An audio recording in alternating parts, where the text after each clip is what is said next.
Within 2019 to 2020, there was a decline because people were restricted movements and it affected the sector. But just after 2020, when the bans were lifted, at least there has been a surge in the production of aquaculture production. But of course, if you look at the species, there are two main species that we culture. This does not dispute the fact that we don't have other culturable species that we have. We do. But of course, looking at the tilapia and the catfish, you have seen that generally there's an increase in the growth. If you compare 2013 production of tilapia, that's the blue trend, to that of 2021 and even 2022, you've seen that there's a tremendous increase in terms of its production. This is telling you that more people are going into the production because of its benefits that they derive from it.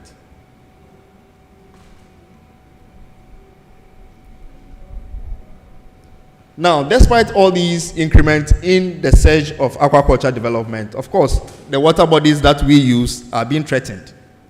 There are so many threats to the ecosystem, that's the water ecosystem, in terms of pollution, bad fishing practices, defecation, urbanization, agriculture, environmental concerns. And now what is coming up is the climate change.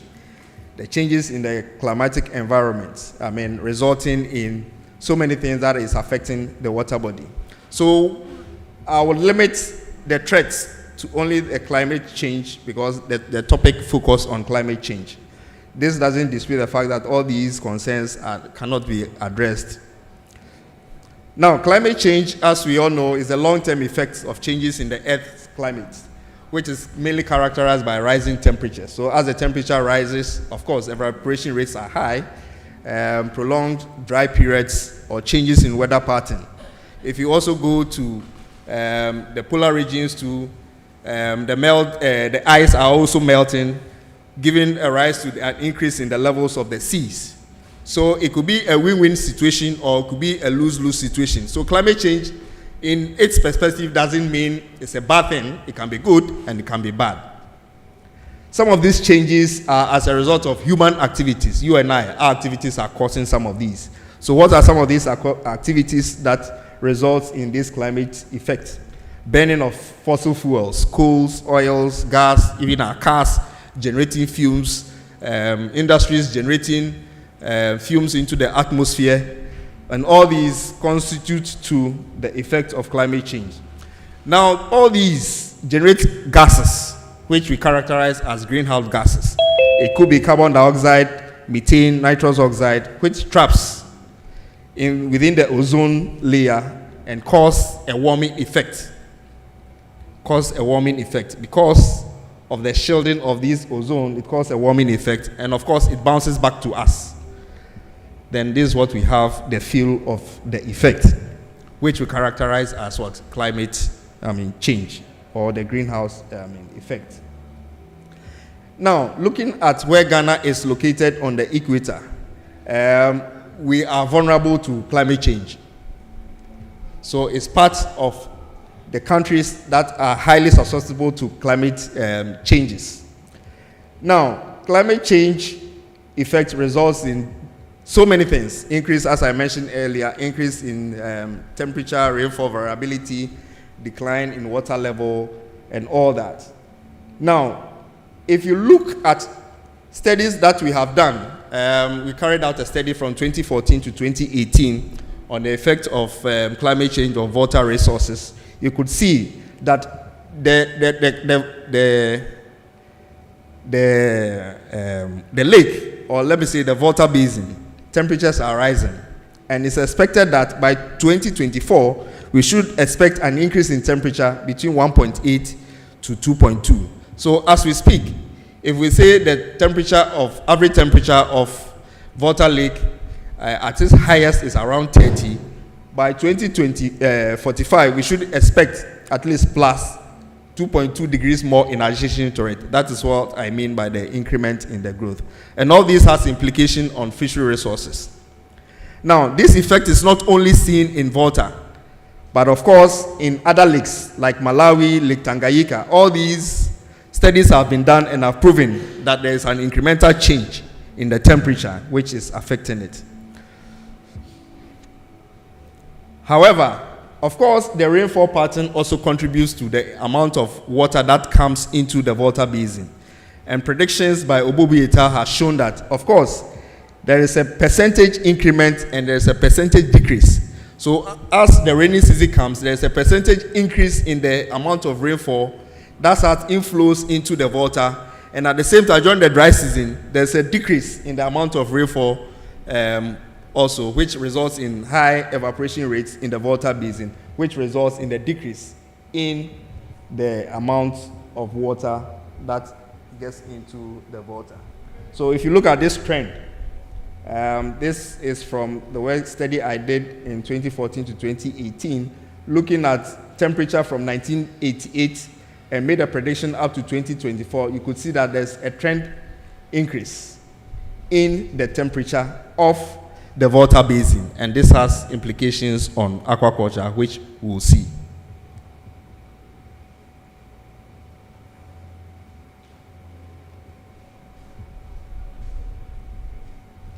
Now, what are some of the impacts? I've mentioned some already, but of course, in relating to aquaculture, of course, disease incidence.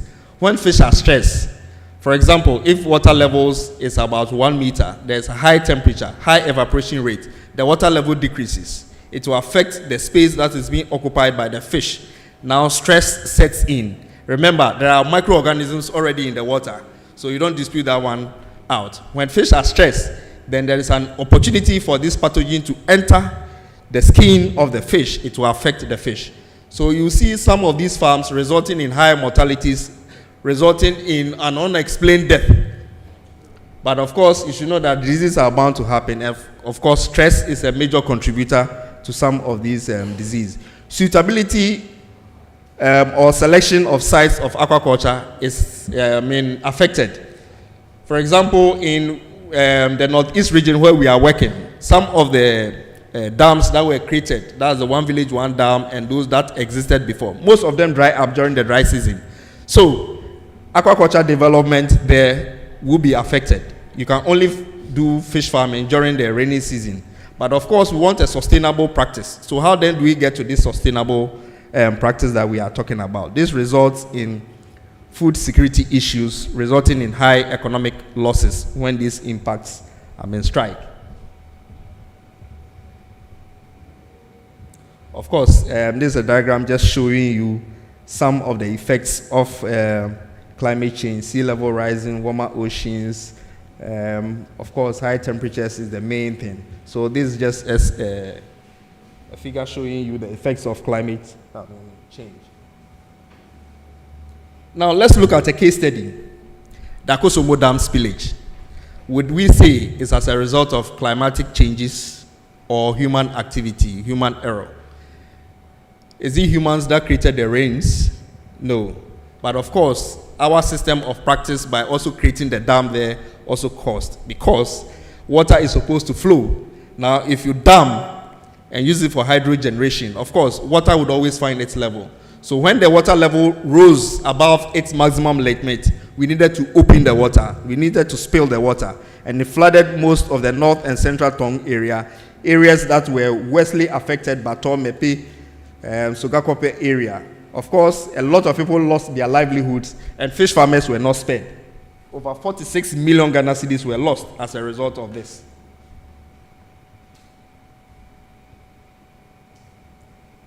So these are the effects of the spillage. Of course, the spill came, it flooded communities. Of course, people's livelihoods were lost. Fish farmers were not scared. At the end of the day, government said give them some relief, buckets. So if you're a fish farmer, you get bucket. Up to now, I don't know what relief has come to fish farmers, of course. So this was the devastating nature of the spillage. Now, the media also came in. They reported on so many things. So if you take a look at what was reported in the media space, Ghana man-made flood devastates tilapia sector, fish farmers. Then one striking thing is Akosombo Dam spillage destroyed by secured facility vital for fish breeding. Akosombo Adek was not spared. as a result of this. So there was so many noise about all these. But in all these, what are we learning? What are some of the mitigation strategies that we can put in place just to, at least, if not to curb this, but to minimize the impact that we will feel as fish farmers? The use of technology. There are so many technology that we employ, but most of farmers are still using their unconventional methods of farming. So you ask yourself, have we really tried aquaponics, recirculatory system, use of water monitoring system to even check early warning signs about some of these things happening? How many farmers do have water testing kits that they can monitor unusual changes in the water quality? Few. Perhaps even the large-scale farms, others do not have, but we are still farming. You havoc that will cause in the water lake for your practice to be sustainable. Why don't you really think about some of these things? So, of course, these are some options that are available for farmers. Integrated farming. Integrated farming, of course, we used to do this. Even in Akosomo, our station, we used to have fish poultry system where at least your fish will be there, your poultry will be there. In a way, you are getting two products out of your farming. Have we really explored some of these? Seaweed culture. Now, even azolla is being consumed by catfish and even tilapia. Have we really explored some of these integrated systems that we can use? Fish vegetable culture. At the end of the day, if my waste that I'm generating from my ponds, can I channel them into some plains that I can plant some vegetables for me to harvest fish and get vegetables at the same time? Where is our polyculture? Now we are doing only monosex, tilapia, tilapia cage, tilapia cage, tilapia cage, tilapia pond farming. Have we explored more on the polyculture where fish feed at different levels within the water space? So these are options that are available that if I am farming in the water and it's having effects, have I explored pond farming where I can do some integration?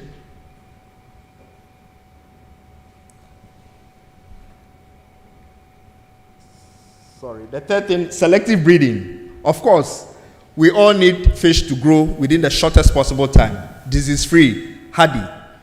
But have we really explored much on genetic breeding? Is it only for tilapia that we have done? Is there no other species that we can also do selective breeding for? So this is also one thing that we need to. Alternative feeds. There are so many feeds, plant-based sources that we can explore other than rely on fish meal as a protein source. Because once the sea is affected, the water bodies are affected, exploiting some of these resources into making fish feed becomes a problem. What are the other substitutes that I can use as a feed industry player to be able to come up with good feed for the industry? Zonation. Have you really looked at the zonation of the water lake to know areas? Now people are farming in between the two dams and they were the worst hit and those downstream. Have we explored the upstream area to see how possible we can farm there? Then the use of robust systems. Some of our cages, if the wind blow a little, you see our cages lying somewhere. Have we explored the use of robust systems that we can use in constructing our cages? Resource constraints. We all agree that there is a challenge with aquaculture financing, information sharing. Have we, as an industry players or practitioners, really explored information? Were we aware that there was going to be a dam spillage? Did we really prepare for this? If we did not, how are we getting our information? Or it's only feed prices and fish prices that we are interested in as farmers? We should explore more on other relevant information that will be good for us. Aquaculture insurance, it is coming up now. So what happened to these farmers? Government promised, we are going to give you A, B, C, D. Have we gotten it as farmers? Have we explored aquaculture insurance? Why is car being insured? Because I can hit my car today, tomorrow I can get insurance. But if I lose my fish, as a result not coming from me, I can't get any insurance. So how then do we integrate insurance companies to buy into this agreement so that at least we can have some consensus building to reach some kind of agreement so that we can have aquaculture insurance policy going on? Policy as governments, incentives for farmers in terms of these. Have we really explored that much to mitigate some of these disasters that happens to us as farmers? In conclusion, to enhance the sustainability of aquaculture in the face of these climate changes, of course, we need to consider some of these mitigation strategies that I've outlined. Of course, this may include improving upon water practices, developing more resistant aquaculture species, and reducing the emission of greenhouse gases. Of course, it calls for a concerted effort. I alone cannot do. Industry players are here, government officials are here. For us, we can take as at least how we can be able to reach a consensus to help address some of these challenges. But at the end of the day, we need to promote sustainable aquaculture practice, enhance ecosystem resilience, and strengthen the capacity of communities and other farmers so that they'll be able to cope with climate-related challenges. On that note, I would want to thank you. All right. Doc, please have a seat. Dr. Etonio, please join him for us. I must say we needed more than 15 minutes for you to at least take your time to go through the whole thing. Issues of climate change these days, it's a concern to almost everybody, not only in farming, but all over.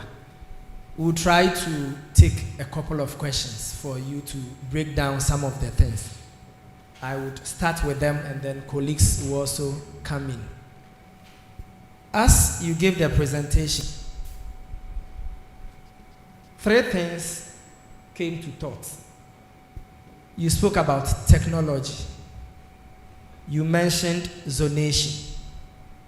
And I heard diseases and also adaptation. My first question would be on the technology. You are advocating for technology. I would want to know, don't you think we are going to overburden the farmers?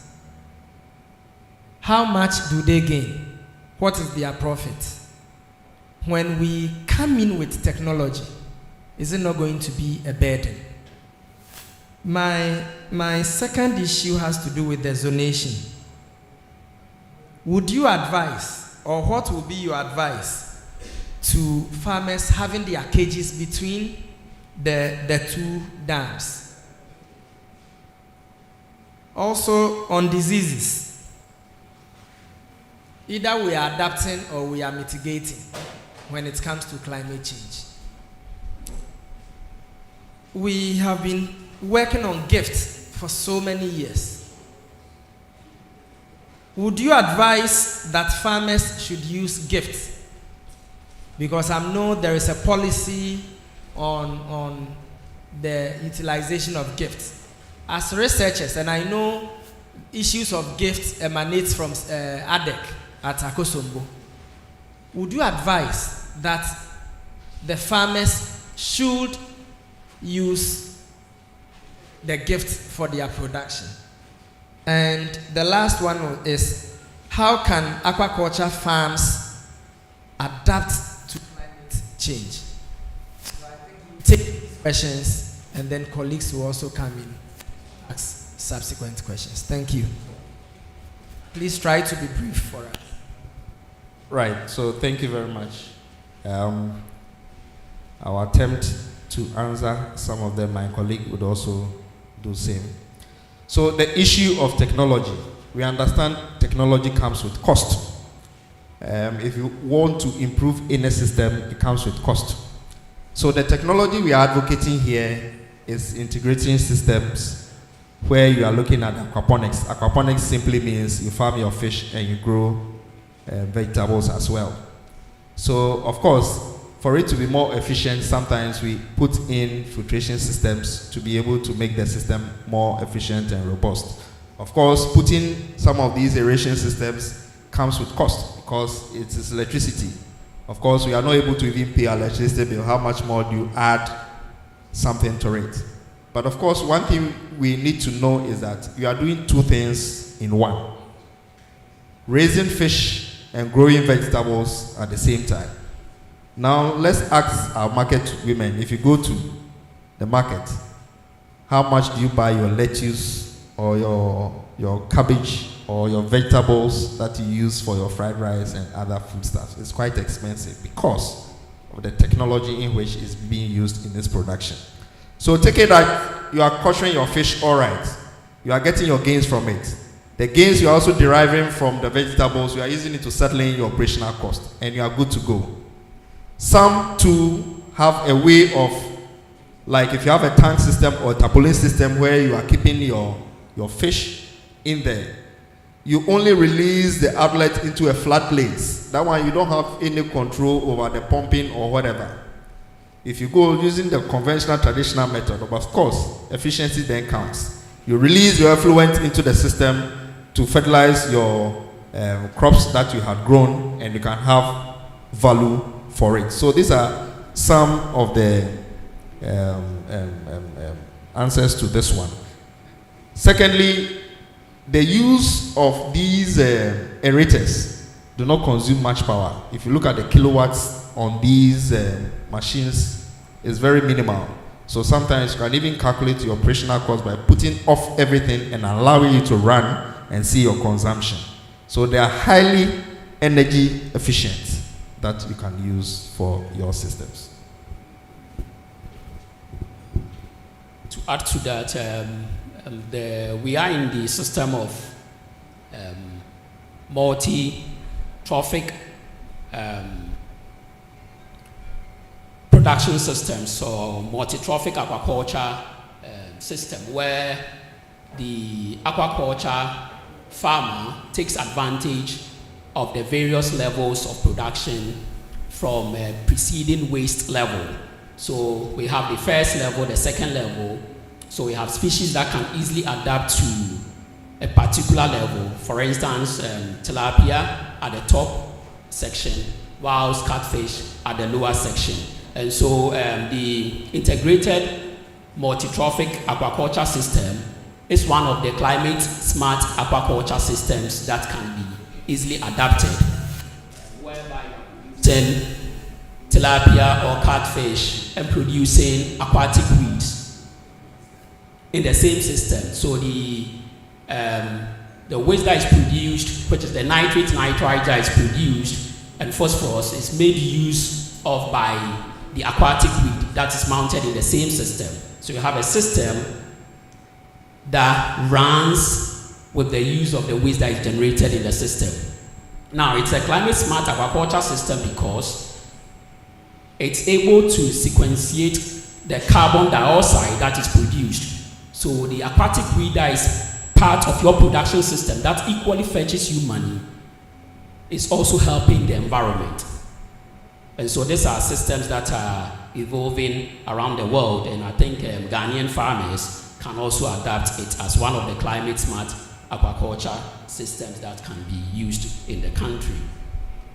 In terms of the gift and the Akosombo strain, yes, the gift in terms of growth is quite better than the Akosombo strain. However, the Akosombo strain is more resistant to diseases and other localized infections that are found in our water systems within the country.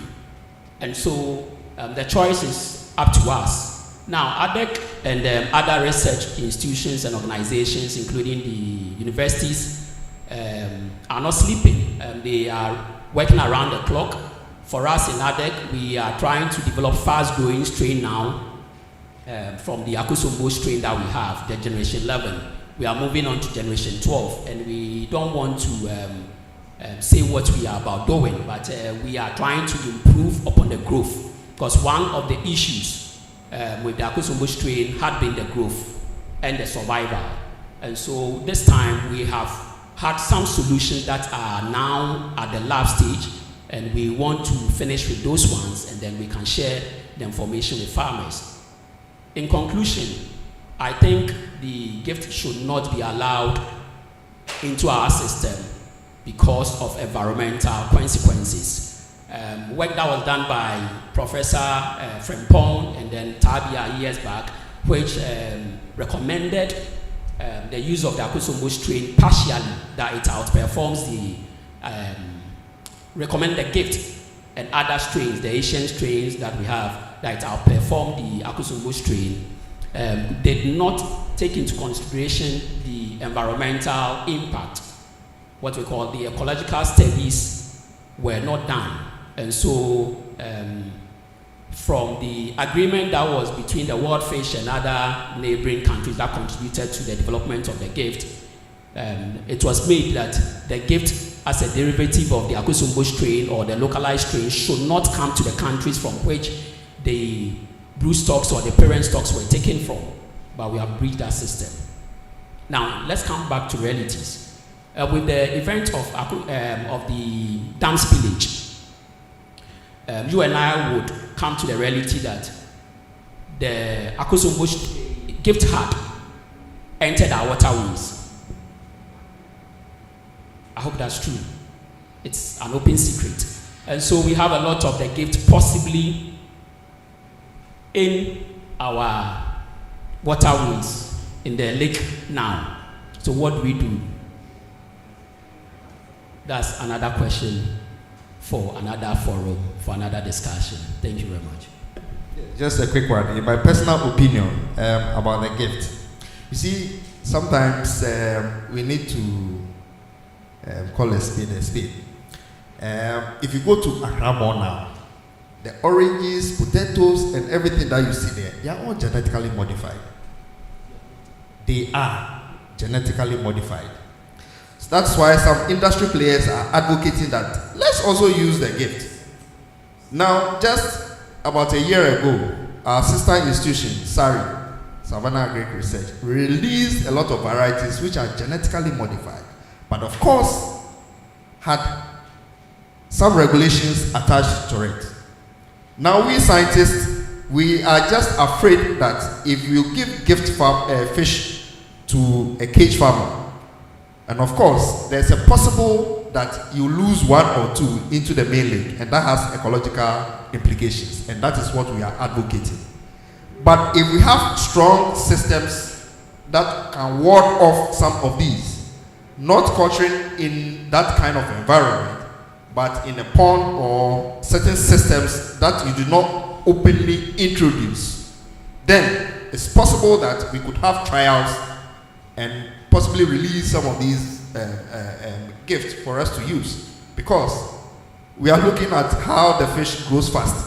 It's business that the farmer is doing, and business terms, I need to culture this fish and grow within the shortest possible time. Why then do I have to wait for long? But from what my colleagues is saying, is the ecological implications that we are looking for. So not that we want to bar farmers from using gifts. So this needs to be clearly stated.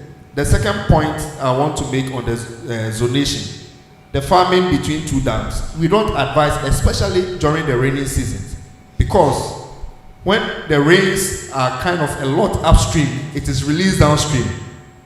And when the dam also reaches its maximum limit, they will be forced to open the spillways. And this is where it has implications on your production. We would rather encourage that you increase your production during the dry season, when levels are down, that they cannot spill. But of course, even in that, there is an upturn sometimes that occurs within that space. So we don't really advise. Currently, there is a book that is out on zonation of the Volta Lake, developed by Water Research Institute, which is available online.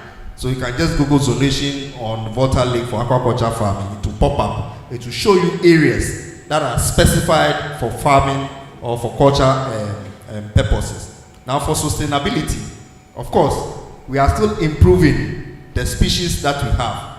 For example, we are being bashed, to be honest with you, that our fish is not growing well as compared to gift, those who are using gift. So we are in a process, because we installed the improvement program for some time now. We are just reviving it. So rest assured that production that will come within the next year will be improved strains that you can use and derive maximum benefits from. Thank you. Thank you. So please, we'll take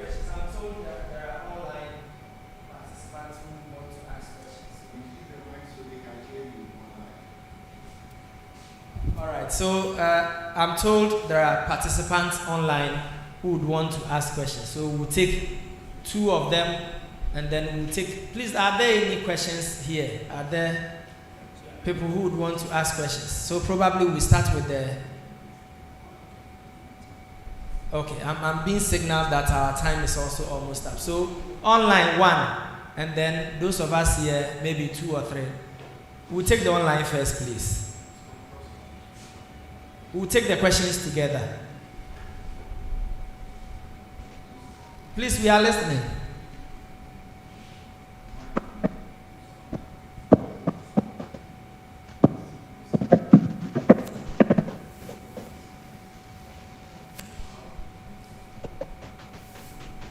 Doc, please, your question. You can type. He can equally type so that we read it out. We don't have much time.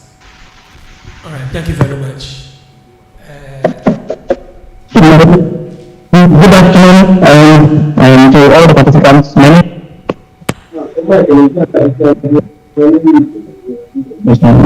can you hear me?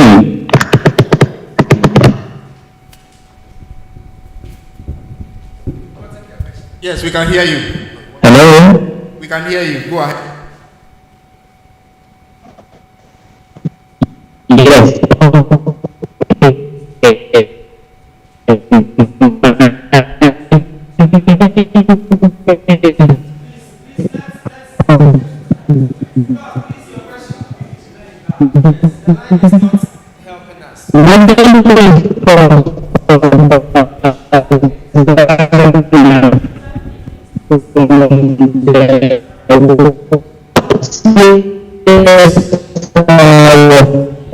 Please, can you rather type your question for us? Because we are. Yeah. Okay. My question is very simple one. I want advice from the judges. We have the Akoso gift. I have 2 questions directed to Dr. Can't come out of this all in the water bodies now. What will be the solution to that problem? That is 1. Number 2, apart from the fact that we have different strains now in the country, different species now in the country, there are people also who are doing this cap. I don't know whether you have seen it around, which looks like a red tilapia in the system. They are doing it somehow, and it seems it's catching up. From the regulator's point of view, we have not approved anybody to be using any cap. As far as we are concerned, it's catfish, tilapia, and etriotis. That's what we are using now. Now, what will you recommend?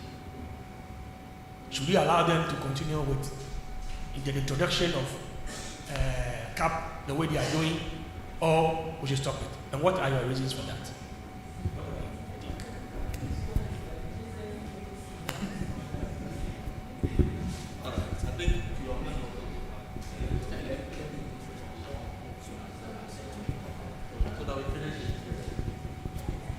So my question has to do with the nature of how farmers can actually participate in managing the effects of climate action.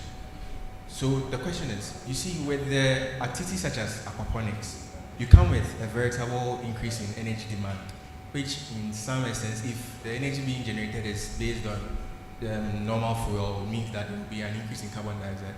Would that mean that taking these mitigating effects contribute to actually increasing the production of these greenhouse gases? And should a farmer be actually concerned, because from our end of the whole story, we are not the originators of how the climate change has come to be.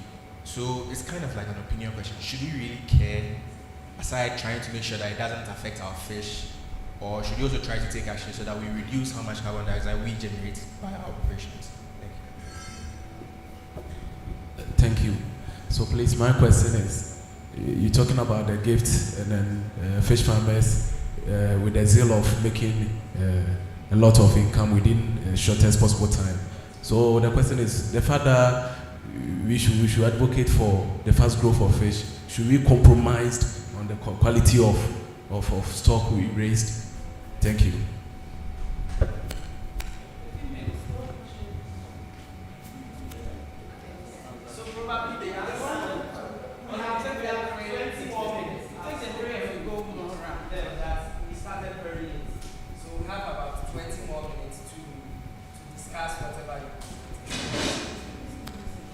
me start with the last one. Should we compromise? No. An emphatic no. We must not compromise our indigenous species because the environmental consequences are so unbearable. Now, the case study of the US having introduced other strains, particularly we have some in our system, which is they call it the Arua in US, but in Ghana we call it the Heterotis. It colonized their system. The late, that's the now perch, latest, did similar damage to their system.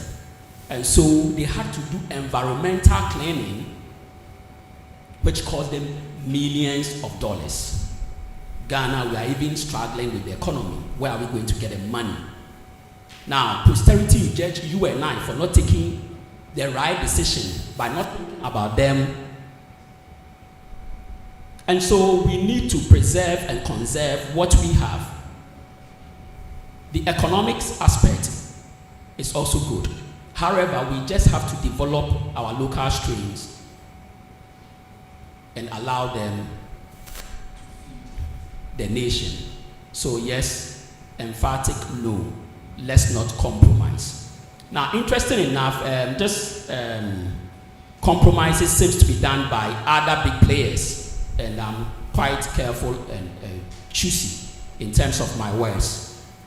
So those pushing for the use of the gift, actually majority of them are foreigners, and these are the big players and the big farms.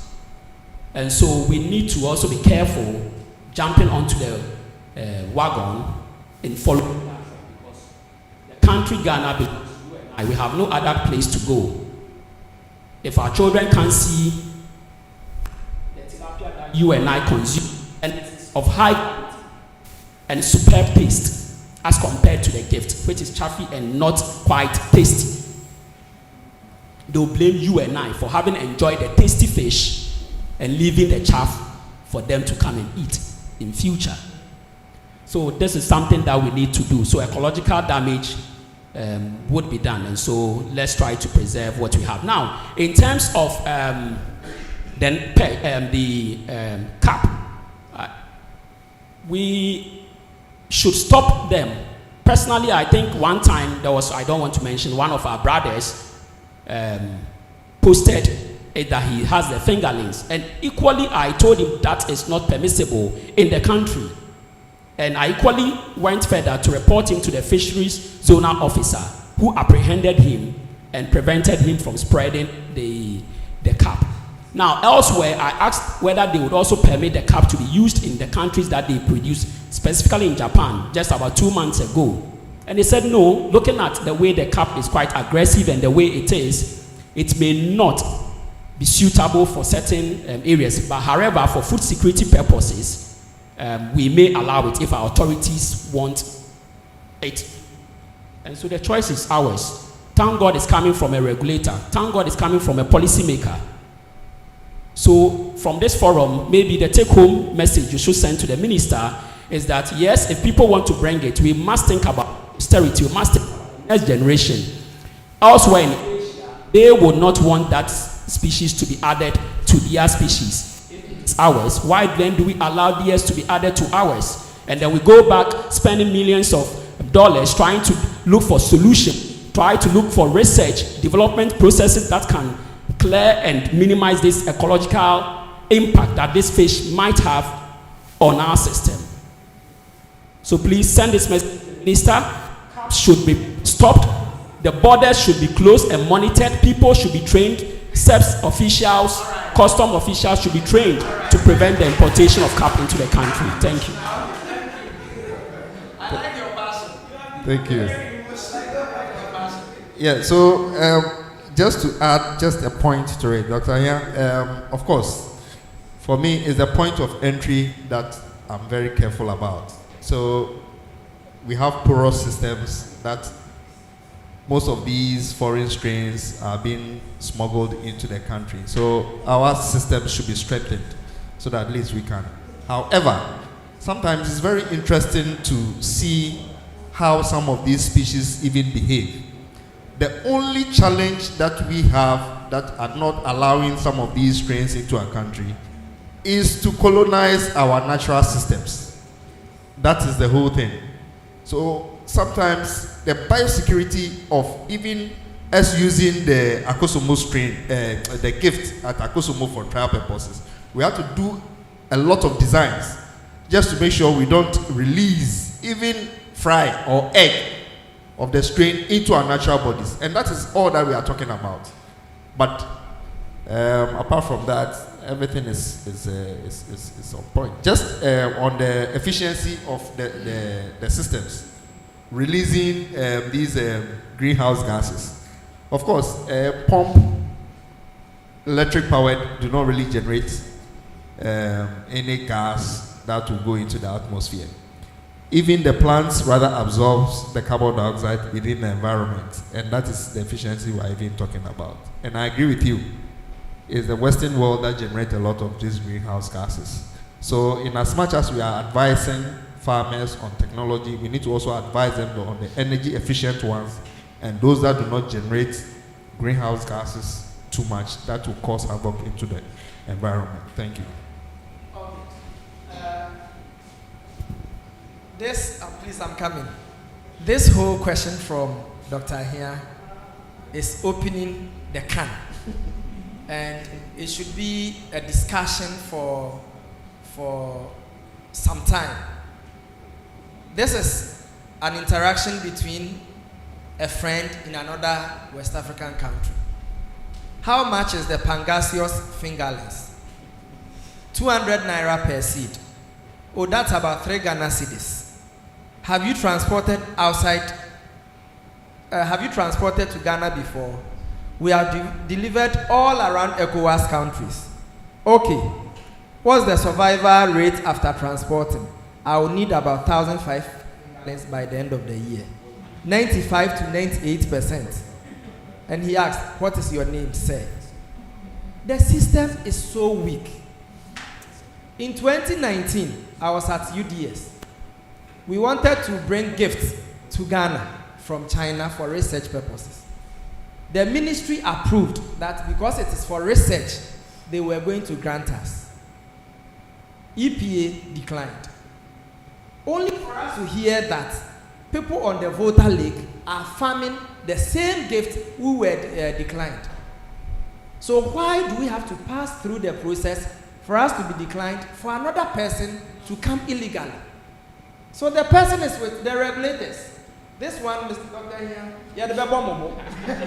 This is with you, and you have to help us. If it is for research purposes, then we know we have a biosecurity. But in the case where people are smuggling the eggs, we have a problem. And probably this could be a talk for some other time where we sit with the regulators to discuss extensively to know how we can all help with this. Thank you. Please, any further questions? Hey. So please, 1, 2, 3, 4, and then 5. Then we end it. Okay. The females are now coming. Yes. I have challenged the females, and once females, so because we don't have much time, if we have to repeat the same thing. Okay. So should I give it to you? Okay. So I'm happy. I'm going to open the door for females to talk. Okay. So for me, I'm taking you back to your introduction. You said that you gave us the different water sources where we could do aquaculture. And then you said where we'll get cheap source of protein. I would be happy if you take that cheap source out of your presentations, because if students are listening to you, you are giving them a different impression. At your conclusion, you talked about insurance. You think if I'm a fish farmer and I have to insure my farm, I have to look at technology like Dr. Isi talked about. How cheap will that be at the end of the day? So please take that off your presentation. Now my other concern, which is we should call for probably a further research. It's still during your earlier stages of the presentation, you really brought out the aquaculture growth strengths. And during 2019, it declined because of COVID. They said we were made to stay at home and there were no activities. And so for me, during COVID time, it was clear that our water bodies were breathing. Our water bodies were clean. The fishes were more alive. They had more time to breathe. They had space. We didn't have human activities disturbing them, polluting them, and so they had more time to, especially the natural water bodies. So for me, I think it is a point for research. Why did production decline? Because this should call for an increase in production of the fishes. So maybe there are several stages and there are reasons why there was a decline. But we're not supposed to get a decline given that we left them to naturally exist. Then just to talk about the gifts and puffy fish and then delicious fishes, I just want to draw our attention to antibiotic resistance, because these gifts, we use heavy antibiotics for them. And so once we eat them, it's the same thing that happens with our poultry fowls. Once we eat them, we are biting in the antibiotics we use on these our fishes. And so we ourselves build the antibiotic resistance. And so when you fall sick and you go to the hospital and they give you antibiotics, forget it, it doesn't work. You understand? When you get infection, they will then have to multiply or double it or give you heavy doses of antibiotics before you can get healed. So all these things we are doing to ourselves, it's very dangerous. You understand? And one dangerous thing that you said, that climate change is good and bad. I panicked. Because throughout your presentation, you talked only about the bad part. And you talked about the good. I don't know whether some of you heard it. Yes. You heard it, right? Yes. I paid very keen attention to his presentation. And I panicked at that point because there's nothing good about climate change. And if you refer to the iceberg that is melting and giving water, the iceberg even produces methane gas, which is very dangerous. So it's still not good. Thank you very much. Okay. Maybe climate change is good because we'll get funding for research. Madam's question is 5 in 1. Okay, thank you. I think the gentleman seated here asked a question regarding how can the farmer still works in the midst or in the face of climate change. I think, to my opinion, a farmer can still persist in the face of climate change in the sense that we need to build a very strong research and industry stakeholder collaboration. In order to mimic the physiological activities of the organism of cultural interest to us, we need to study the environment and the changes that is going through the environment. So I think, my opinion, I would say, yes, the farmer can still survive if only we can bring in research, not just research that will sit on the shelf. Real life research that can be applied for us to have the benefit out of it. So yes, it is doable. The next thing also is that, we all need to be ambassadors of the message to debunk the idea of the imported strains that we are using. Somewhere in 2015, when I had a chance to visit the Philippines, that was where I first heard of ISKNB and tilapia lake virus. Only for me to return to Ghana in 2020 to hear that it has invaded our system. And we know what happened in that time. In 2018, I think we lost about 100,000 metric tons of cultured tilapia in the eastern region of Ghana alone. So what of those that have not been reported? So I just wanted to make this addition that we need to crusade this message that once we are interested in these imported fishes, there is a convention, if I can remember, is it the Cote d'Ivoire Convention that was held somewhere in Cote d'Ivoire in the late 90s? I can't remember precisely, which mandates the use of locally bred or improved strains of aquaculture bioresources for. Okay, thank you. So it is not ideal that we should promote the use of this gift because of the associated consequences that comes. Thank you very much. So please, those that are not questions, you don't touch on them. Yeah, just a correction, an impression that has been made. When they are done, you. Thank you. So, from your presentations and what has been going on here, the gift is already in our waters as a result of the spillage of the dam. So what are we going to do about that? Now that they are already in our system, what are we doing?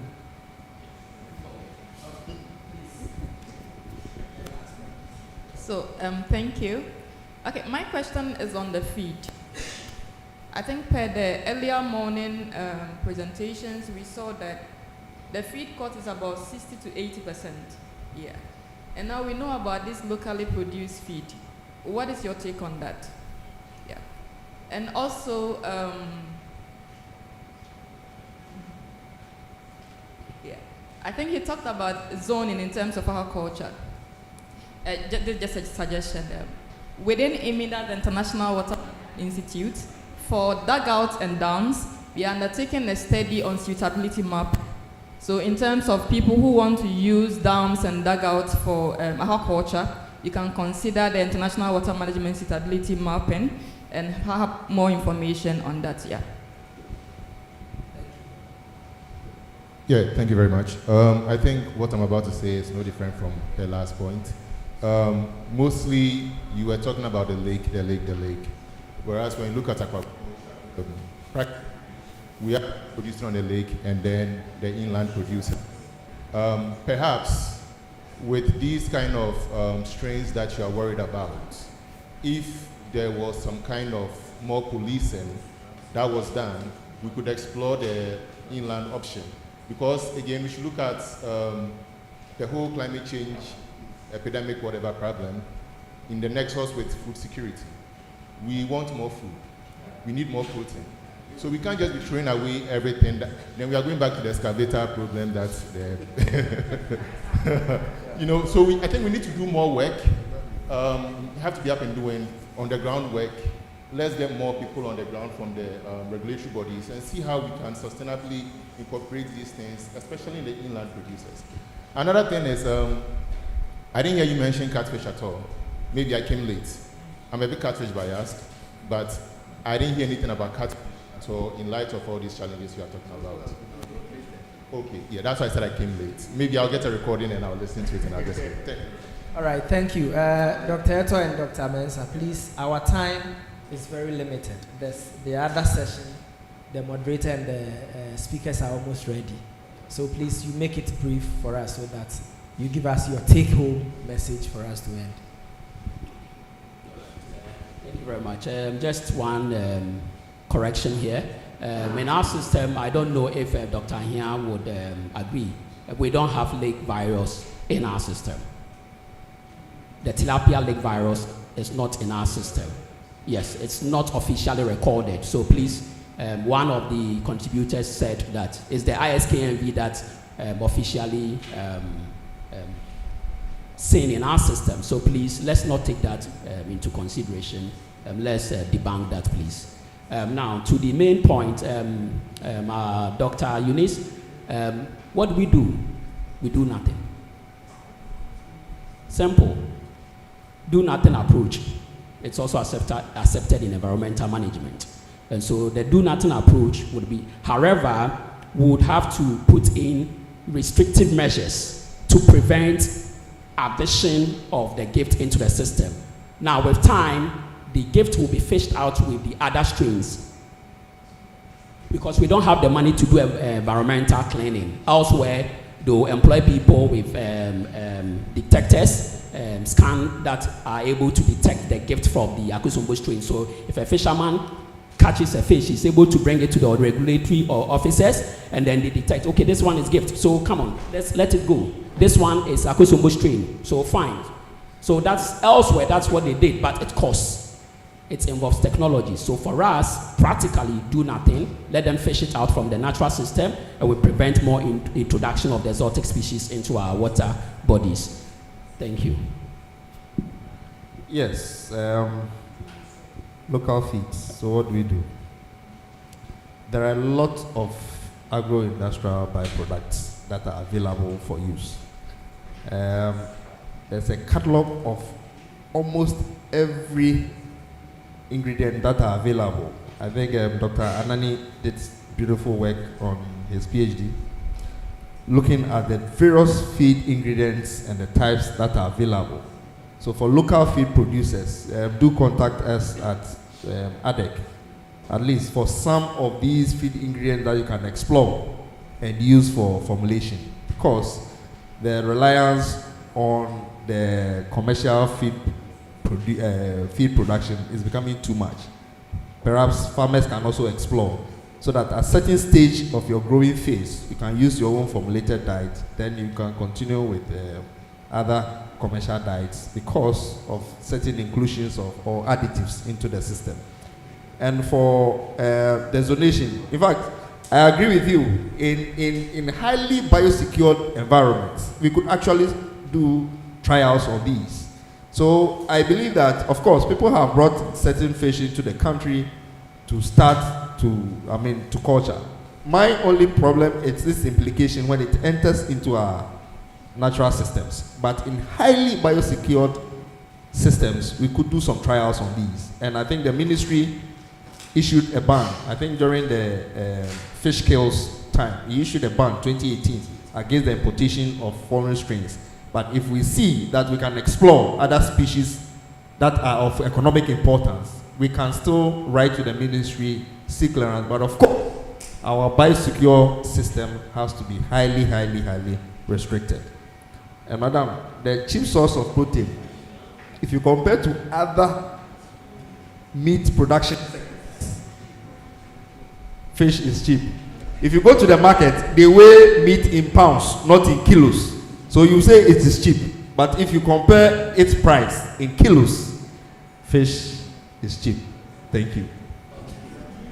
It's an argument we'll continue from here. Yes, so we are wrapping up this session. I would want to thank Dr. Mensah and Dr. Eto for the insightful presentation. I strongly believe it shouldn't end here. Even if not this regular aquaculture conference, we as researchers and stakeholders should be meeting often to discuss some of these things. I would want to touch on the local ingredients. It's available. Just within the last, come again.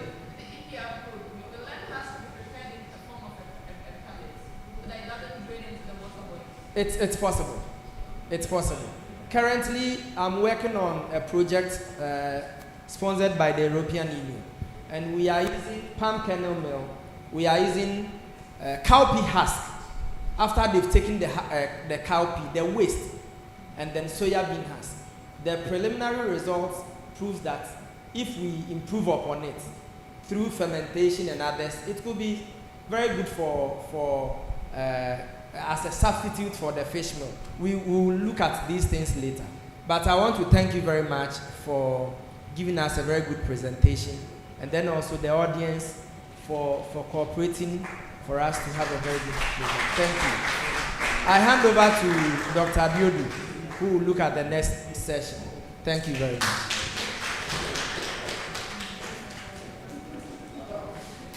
Doc.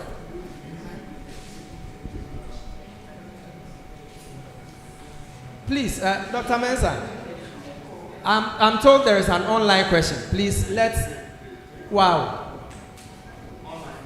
I am Dr. Prosper Bazana from the Tamale office of CSIR.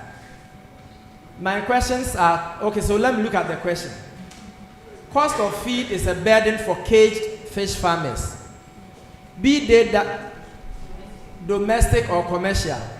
What alternative feeds are available that can be used to grow fish, especially catfish and tilapia within the northern areas of our country?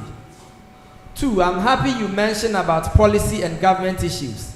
What is the missing link in the aquaculture sector, and what would be your advice? This is a straight bullet to Dr. Mensah, so you handle it. This is a direct one to you.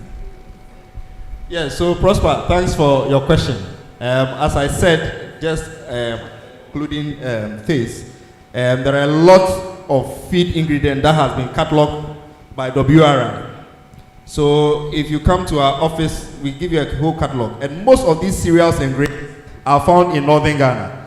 So where you are, Prosper, there's a lot of ingredients that are available for feed formulation. The only thing is that the shortfall is the fish meal, which now there are a lot of plant proteins that are available. And most of these are also found in northern Ghana that you can incorporate into your feed.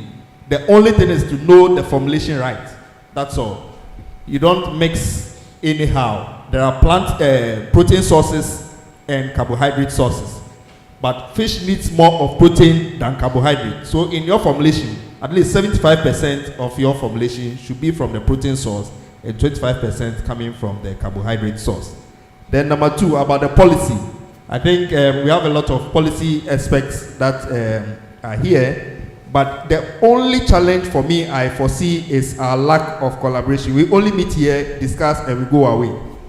But have we moved to the policy side, or the policy side moving to the academia or the researchers to have kind of a think tank together to be able to come up with good policies? We have a lot of policies that do not help farmers, to be honest with you. A lot of policies. So it's time that we review policies based upon stakeholders' consultative meeting. So Dr. Ahia, please call for one and invite us. Thank you very much. Sure. Provided Dr. Diodu. Okay. So this is to the farmers. If you go to buy fish meal for your feed production from any source outside, take a magnet and put the magnet in the fish meal and look at the amount of metals you get from it. We had this experience. You know of it. They find ways of adding metals to the fish meal to increase the weight, because we buy by kilograms. You put a magnet inside, you can get about 5 to 8 kilograms of metals in addition to what you bought. Sorry to waste your time, Mike. I think since the feed issue is critical, maybe in the next forum, we could have maybe farmers that have practiced with the local feed, and also those who are using solely fish, the ones imported, and those who are using both. So that if we have some best practices, because I learned within Ghana, it's not approving the local one because the fish feed is unable to float on the water. So if we can have a forum section, these best practices, I think it can help us to have a buy-in in the local feed. Thank you.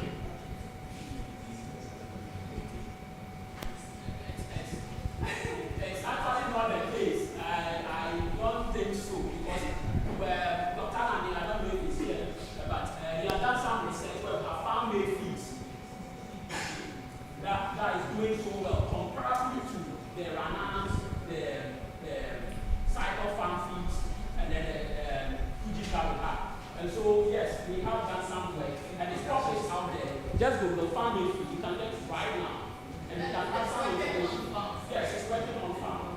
However, the issue of flotation has got to do with the pelletizing. That a student will pop up, then it's able to float, and they don't have the money, the capital to buy the extruders that will allow the feed to pop up, to be like popcorn that it can stay on top. Now, Having said that, some of the fish does not necessarily need floating feed. Catfish doesn't need it. They don't need, it's only the tilapia that needs it. The heterotis doesn't need it. Other benthic fishes, fish that feed below the water column, do not necessarily need floating feed. So it's not a cut through all. Thank you. Another day. Thank you. Okay, thank you very much. Thank you very much for a wonderful session on climate change implications for aquaculture and its sustainability. For the feed issue, if we should continue, we will talk and talk and talk and talk. But there is a session that would happen after the one that is about to happen. That is on the role of the actors in controlling the rising fish feed costs. Okay, and we will have Dr. Larissa here, the director for aquaculture, the Fisheries Commission. We have Mr. Wisdom Akudakpi from Cycle Farm. We have Jack Money from Ranan himself. So they will all be here and we will all discuss and brainstorm how we can bring the rising feed cost down. Because if it continues the way it is going, maybe in the next 2 years, we will not be gathering here. Okay, so the next session we have is on innovating aquaculture. There are some young guys among all who are operating within the aquaculture industry, and they have begun their innovation. They are not farming fish, but they are providing something for the industry, or they are providing something that is very important and critical for the industry. And so we want to give them the opportunity today in this conference to pitch the businesses that they are developing. Perhaps there are some of us here who have money sitting somewhere that we are looking for something to put our money in terms of business. So we would give them some time to pitch, about I think 10 minutes each.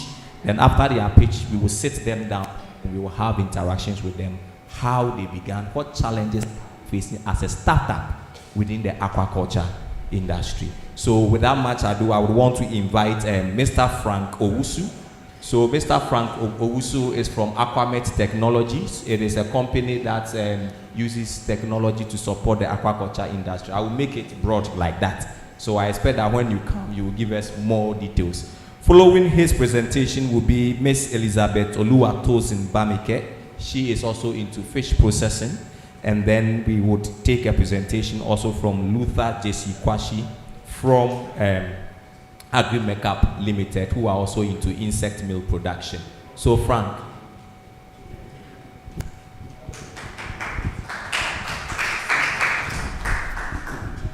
Thank you so much.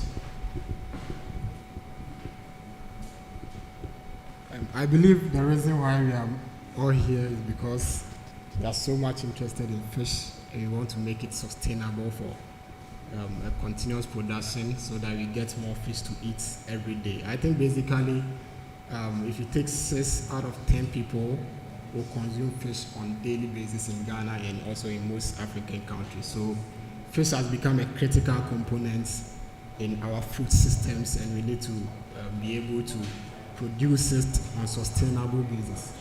I'm Frank Owusu, and then this is Aquamet Technologies, and we are helping drive precision aquaculture in Ghana and also in Africa. Please, next slide. Oh, sorry.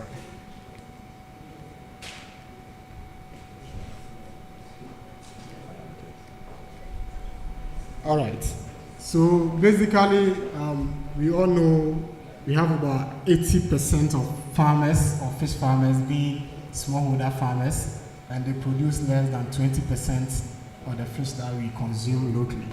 This is due to the fact that they do not have access to tools that help them to optimize operations during production, and also inefficient markets. Even when they are done producing, they do not have adequate market and competitive market to sell their products. So we basically are helping fish farmers with 3 solutions. So one of the solutions is a smart water quality device that is low cost and also helps them farmers to manage key water quality parameters such as pH, dissolved oxygen, and then temperature. And then we also have some digitized solutions such as feed estimators, record keeping, extension services, and also provide an access to market on the same platform for fish farmers to find markets when their fish is ready for the market.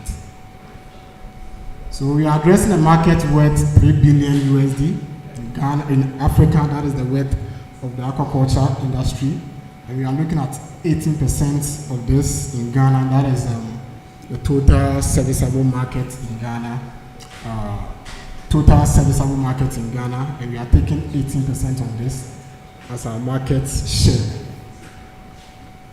So we basically did a competitive analysis of some of the product that we have in the market in terms of cost and also additional features such as a platform to help them optimize their farm operations and also give them market support. Our product is having a very good competitive edge as compared to other products on the market.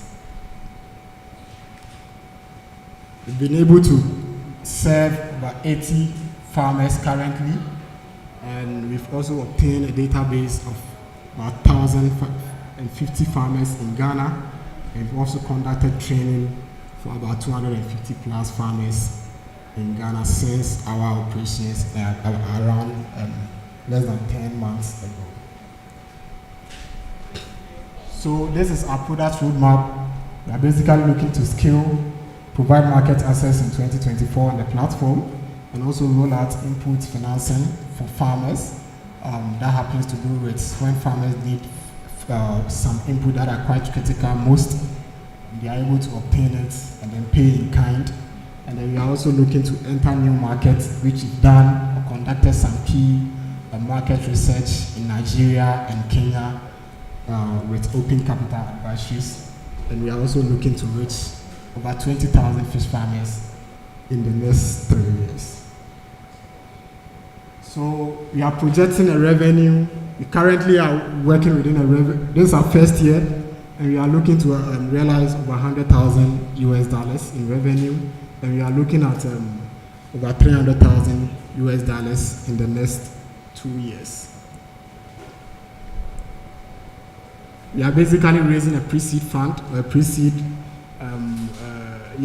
fund of $245,000, and to help us be able to do key hires and also help our product developments and help us with inventory. So there's our team. It's a diverse team from aquaculture, from economics, computer science, and also engineering. And then we are also backed by our board members. And Professor Jui is the head or the dean of agriculture in the University of Ghana. We have Michael, who is a former Oracle worker. And then also we have Kamel, who is a portfolio manager in KIC. We are not doing this alone. We are doing this with other partners. Cosmos Innovation Center, who is our key partner, and also the ABSA Bank is also our key partner.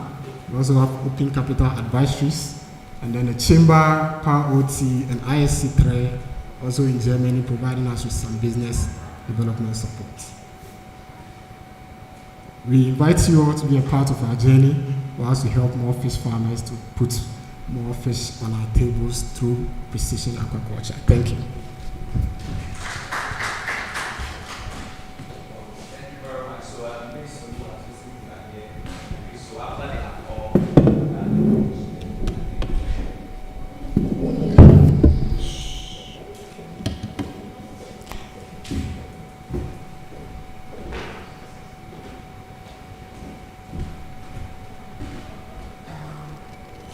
Good afternoon. My name is Elizabeth Oluwatosin Bameke, but Tosin for short. And I'm the founder of Neutral Agribusiness. Basically, what we do is we source fresh catfish from farmers, we process it into smoked catfish for now, and then we package and sell.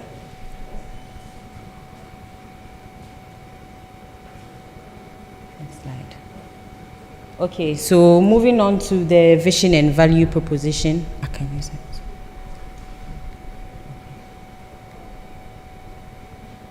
Okay, so moving on to the vision and the value proposition. First of all, our vision is to become the leading source of premium smoked catfish globally. We want to be able to supply smoked catfish to people within Ghana and outside Ghana, European countries, and everywhere around the world. We don't joke with these 4 values: quality, sustainability, integrity, and then loyalty. We want to make sure that we are always transparent with our consumers so that there is a trust that is built within our relationships so that they stay loyal to us. So the problem, I'll start with poor handling and quality. Personal experience, I have a colleague who got a market woman to come and buy his catfish to smoke and sell. And he had, his fishes had, I think, fish jaundice. So you see their stomachs are big, and when you cut it, yellow things come out and everything. You see these women saying that they are still going to buy it regardless, but then they are going to sell they'll buy it at a lower price. And now this is a farmer too who is interested in making his money. He has spent so much money into starting the fish and setting up, and then now he's not willing to just let it go because the fishes are sick. So he will sell it. So we find out here that, garbage in, garbage out. If the fresh fish is of low quality, definitely if I buy that, the processed fish or the smoked catfish will also have low quality. So that's a problem with the poor handling. We see how some of these market women and then other fish people handle fish. Then we have the poor hygiene. When you go to the markets, you see how sometimes the fishes are displayed. You see flies and all of that. You see maggots, etc.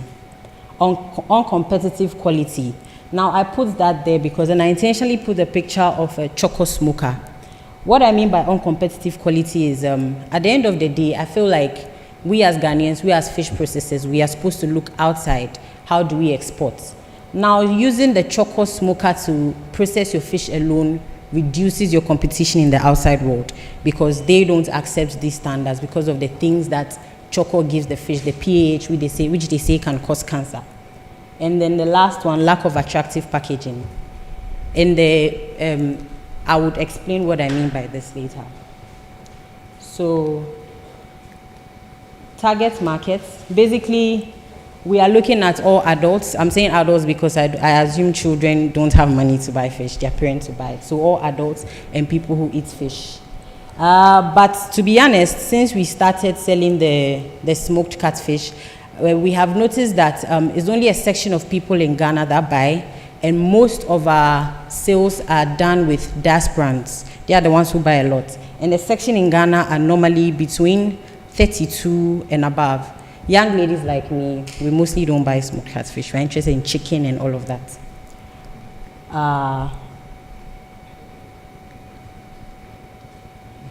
Okay, so the solution to the problem. First of all, innovative practices. FAO and other bodies, other stakeholders always keep on updating smoking ovens and how we can best smoke the fishes to still be healthy for us to consume. We have the Ahuto oven, we have the FTT. So currently, Neutral uses Ahuto oven to smoke its fish to reduce the smoke contact with the fish, to reduce the pH, which is enough to be exported outside. And then attractive packaging. I would say attractive packaging because we are trying to package the fish to make it convenient and then health-wise safety for consumers. It's free from flies and all of that. But then I have noticed in my tenure of selling that not everyone, we have people who are health conscious, but not everyone is health conscious. But at the end of the day, we still achieve our goal because we get people buying the fish just because the packaging is attractive. So even though they are not looking at the health side, we are still getting what we want. And then purchasing quality fish. We try as much as possible to buy fish from farmers that we know have certifications or we believe are doing good or following the standards. Then the features and benefits. Convenience. It's convenient to sell fish in a package, attractive packaging. You get orders, people want it to be delivered. It's just in a package and then is able to send to them. The smell of the fish is not able to penetrate from the packaging. Food safety. The fishes, like I was saying earlier, the fishes are free from contaminants outside and all of that.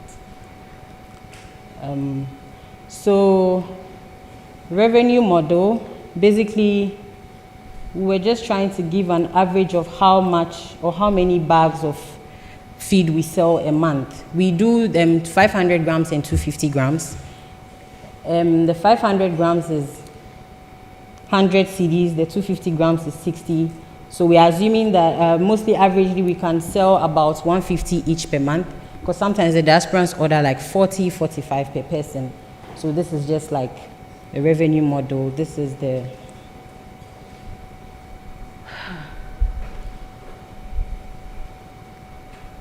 please can you help me?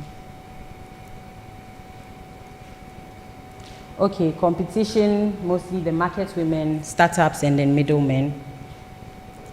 Competitive advantage, yes, we have delivery services, prompt delivery of products, attractive packaging, which gives us more customers because people find the packaging attractive and is enough to attract them to buy the package.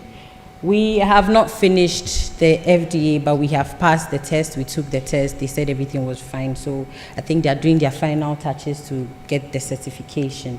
And then consistency in quality.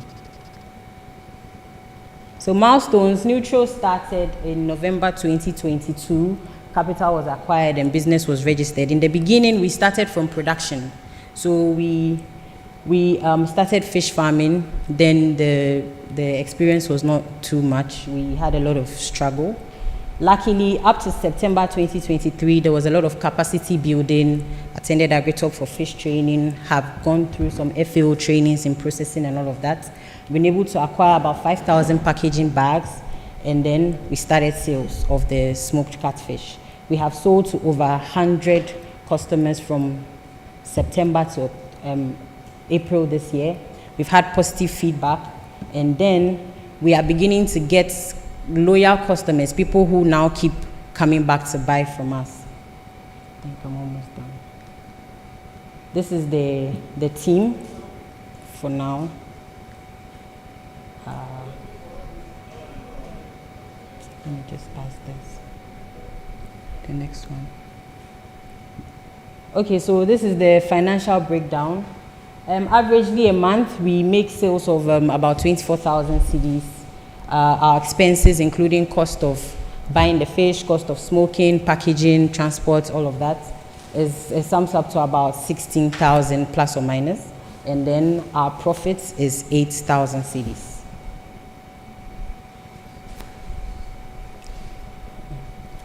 Okay.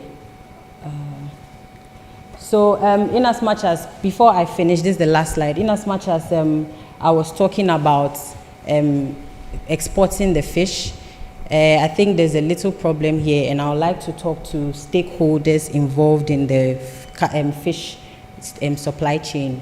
So there's a problem that is beyond some of us, the fish processors. You go to the Ghana Standards Authority, they tell you that the European countries don't want to accept processed cultured fish because they believe that farmers are adding antibiotics, they are not adhering to standards and all of that, which affects us. So I don't know if there's a way we can come together to help startups like me to be able to easily export fish when they want to.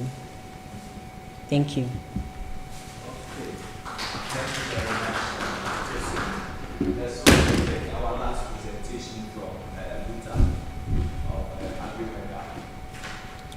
But unfortunately, none of them told us their position. Okay, it was. But I thought all right. Mine is in my slide. So. Hello, everyone. So I have a nice inscription on my shirt. I joined the last session late on. But one of the questions that kept coming up was issues with how can we make cheaper feed. Want to make cheaper feed, ask me how. So this insect right here has the potential of changing the aquaculture scope in Ghana and solving challenges with regards to food security, environmental health, and economic stability. So my name is AgriMeca. My name is Luther Jesikwashi, and I'm the CEO of AgriMeca, where we are transforming organic waste into feed, fertilizer, and energy. Okay. Now this is a beautiful picture of our Minister for fisheries and aquaculture, and she's locking down the sea. Now, this has been something that's been occurring for a while over the last period of years, and this as a result of issues with the depletion of our capture. In fact, as Ghanaians, we rely heavily on capture. Even though the aquaculture industry is growing, we are still very heavily reliant on capture. And what's happening is that as fishermen are going to fish for fishes, gradually they are catching less and less and less. Imagine what that's to our food security. Already we are struggling to afford feed, and then now fish becoming scarce. Then the aquaculture means that the aquaculture industry is very integral to the sustainability of us being able to produce feed for ourselves. Then we start producing feed, then a big question comes in: feed. And because of feed, many farms have shut down. And that's the big problem that we want to solve. Unfortunately, we are still feeding fishes with fishes because we are still talking about fish meal. And the last presenter, Dr. Mensah, mentioned that even though most of the ingredients, they are getting replacements for them, the big one has to do with fish meal. And he mentioned that even fish meal, they are trying to get some alternatives grown in the north. So for the last person who asked the question, this is the alternative suitable for you. Next slide. Okay, I think that's a problem. So the picture covers my slide. This part. If you can.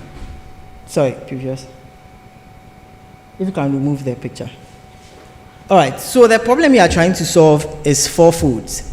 The first problem has to do with the issue of organic waste. Now, all the top killer diseases of children in Africa, when you talk of malaria, you talk of cholera, you talk of dysentery, they are all environmentally related diseases. And we've had a session on climate. These issues has to do with indiscriminate disposal of waste or the improper disposal of waste. Unfortunately, every single day we generate tons and tons of organic waste. And all this waste lies unprocessed, which means that these issues are going to be concurrent until we do something about it. The second issue I've already touched briefly about has to do with the issue with the high price of feed. Now, when feed becomes very expensive, protein automatically becomes very expensive. Now, what is the price of catfish? How many people can afford catfish in their daily meal? How many people can afford tilapia in their daily meal? We should move towards the place where fish becomes a staple in our diet, not a privilege of some few. And if you're unable to do that, then how many people are going to be starved of the right nutrition? Imagine some children in some places in Ghana that are unable to afford protein in their daily meal. The implications health-wise, the implications nutritional-wise, it presupposes that there's a health hazard coming to us in the future. And our already stressed health system will be further stressed with more health problems. The third problem we are trying to solve has to do with the overuse of inorganic fertilizer. In fact, there's been so much indiscriminate use of inorganic fertilizer. There's been many concerns as to the quality of the vegetables we are eating, the quality of the food we are eating. It's a big challenge. And there's been many calls for organic substitutes. But how many organic substitutes do we have in the market that are quality enough, that gives the right results? And the last one has to do with deforestation. In fact, in Africa, every year, 18 billion trees are cut down every single year just for fuel. And many people outside Accra heavily rely on firewood for fuel. Next slide. So we are trying to solve all this complex problem with just one solution, this powerful insect called the black soldier fly. But how are we doing it? Instead of just growing the black soldier fly, we are trying to set up community-based production facilities across multiple communities in Africa. Now, what this affords us is to be able to capitalize on community-generated organic waste. You know, in your own household, what do you do with the waste you generate? You throw them in the trash can. What happens to the waste that the farmers are generating? Dumped somewhere. What happens to the manure they are producing? All polluting the environment. What we intend to do is to capitalize on all this organic waste that's generated across board, to be able to transform them into valuable resources such as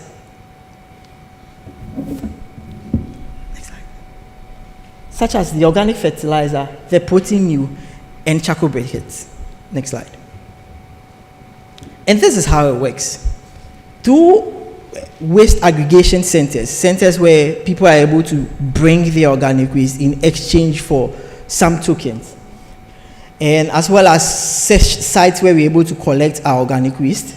Then the waste is treated within our facility. So we have various treatment models we use to treat the waste. At the same time, we have breeding facilities to be able to breed the insects in large quantities, after which the neonates are added and processed over a period of time to be able to give us the insect meal or the larvae product, which we have some at our exhibition booth for you to see. And then we have another product called the frass, which we are further processing into organic fertilizer and charcoal briquette. Next slide. Now, what does it offer to the farmers? The larvae offers affordable feed to the farmer. And that's our major cry we've been talking about. And it helps you save time because it has a very balanced nutritional profile to enable you to add it to your feed and process it to get good value. Next slide. For the organic fertilizer, it is scentless and it's very affordable whilst improving the soil health and as well as being environmentally friendly. Next slide. For the briquettes that we've experimented so far, this is just at the pilot stages. We found out that it produces very less smoke. And we produce at a very affordable price currently, and so we're able to mitigate deforestation over a large period of time by preventing farmers from cutting down trees. Next slide. Now, this is the model we want to work with. We found out that the most difficult part of the process has to do with the breeding part. And leaving this process in the hands of just anybody becomes very challenging. So as such, we want to be able to hold on to the breeding facilities to be able to create very high-performing breeds of the larvae, as well as producing in large quantities, which will be delivered to our partner facilities, our satellite facilities, and other BSF farmers, which offers them the opportunity. It reduces the stress involved in producing the larvae and offers them the opportunity to produce much in larger quantity and at a faster turnover. And to be able to do this, I have one of my co-founder who is a breeder, and he's seated right there. Next slide. So this is how the target market looks like. Next slide. The insect industry is currently valued at $3.2 billion, and we are looking at a stake in $8 million over the next period of years. Next slide. For the organic fertilizer market, it's valued at $15.73 billion currently, and we are looking at accessing $1 million value of the market. Next slide. For our briquettes, charcoal alone in Africa is valued at $6.1 billion. That's how much charcoal is valued. It's a very huge industry. And we are looking at accessing $3 million of that particular industry. How do we intend to reach the market?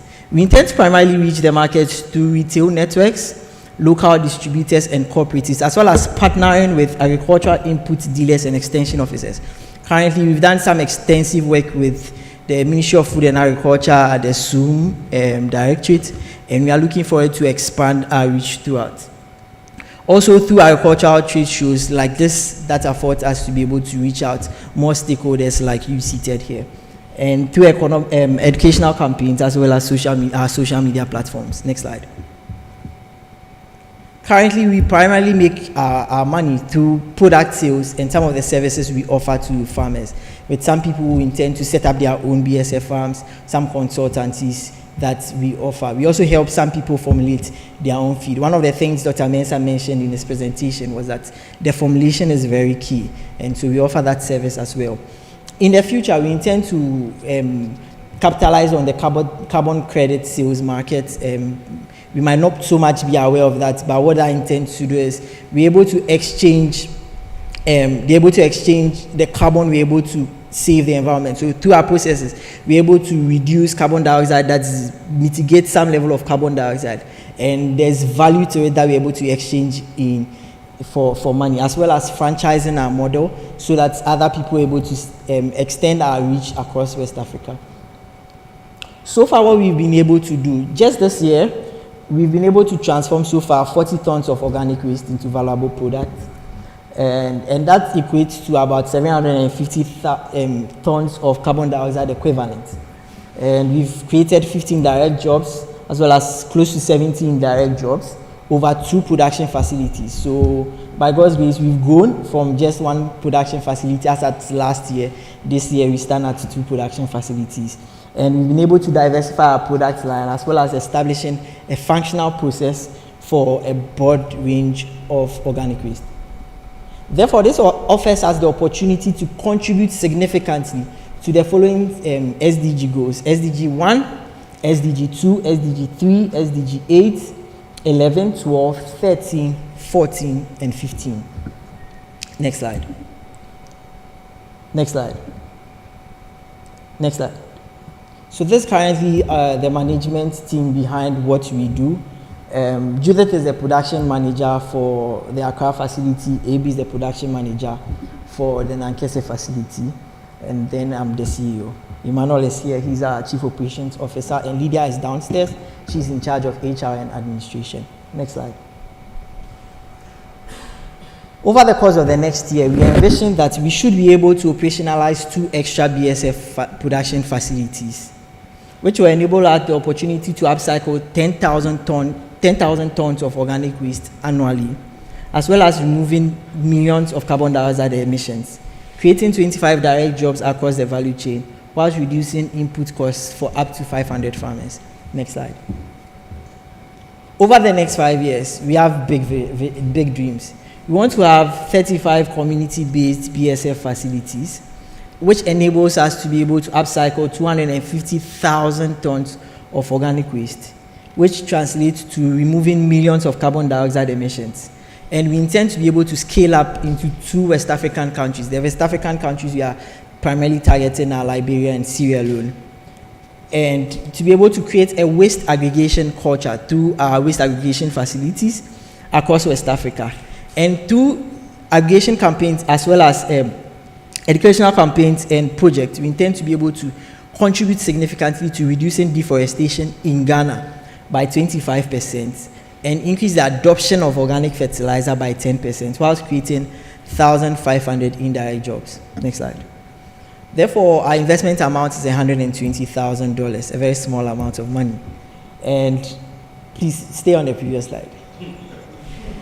And we need technical support in many areas, especially with regards to our franchising business model. And we are appealing to stakeholders, especially investors and people with expertise in this area to come along and help us. We are contributing a big cost to the aquaculture industry, not only in Ghana, across West Africa and Africa at large. Next slide. And this is what we intend to do with the investment amount. Next slide. So Archimedes has a statement, and it goes like this. It says that, give me a place to stand and a lever long enough, and I'll move the world. We at Agri-Mekaba are saying that thank you for this opportunity, for this place to stand. Yet, as Olivato says, we always ask for more. We are asking for more, a higher ground, more opportunities, more investments. Give us that place to stand, that lever long enough, and we will move the world. We will make the change that we are calling out today. We are aggressive enough, and we intend to cause the change. Next year, by this time, we shouldn't be crying out about affordable feed. The conversation should be, how can we scale up to solve the problems of West Africa and not Ghana? And so we are counting on you and your support as well. Thank you. Thank you very much, Luther, and then Miss Tosin, and then Frank. So they've pitched, and we would want to interact with them. Please don't go and sit down. I need you all to come up here. Again, I will need one more seat on the stage. Kindly help me. Good. So we have an interaction with them. These are very I would say they are mighty businesses with a small beginning, but they will need a lot of capital investment, I think, to get to where they want to be.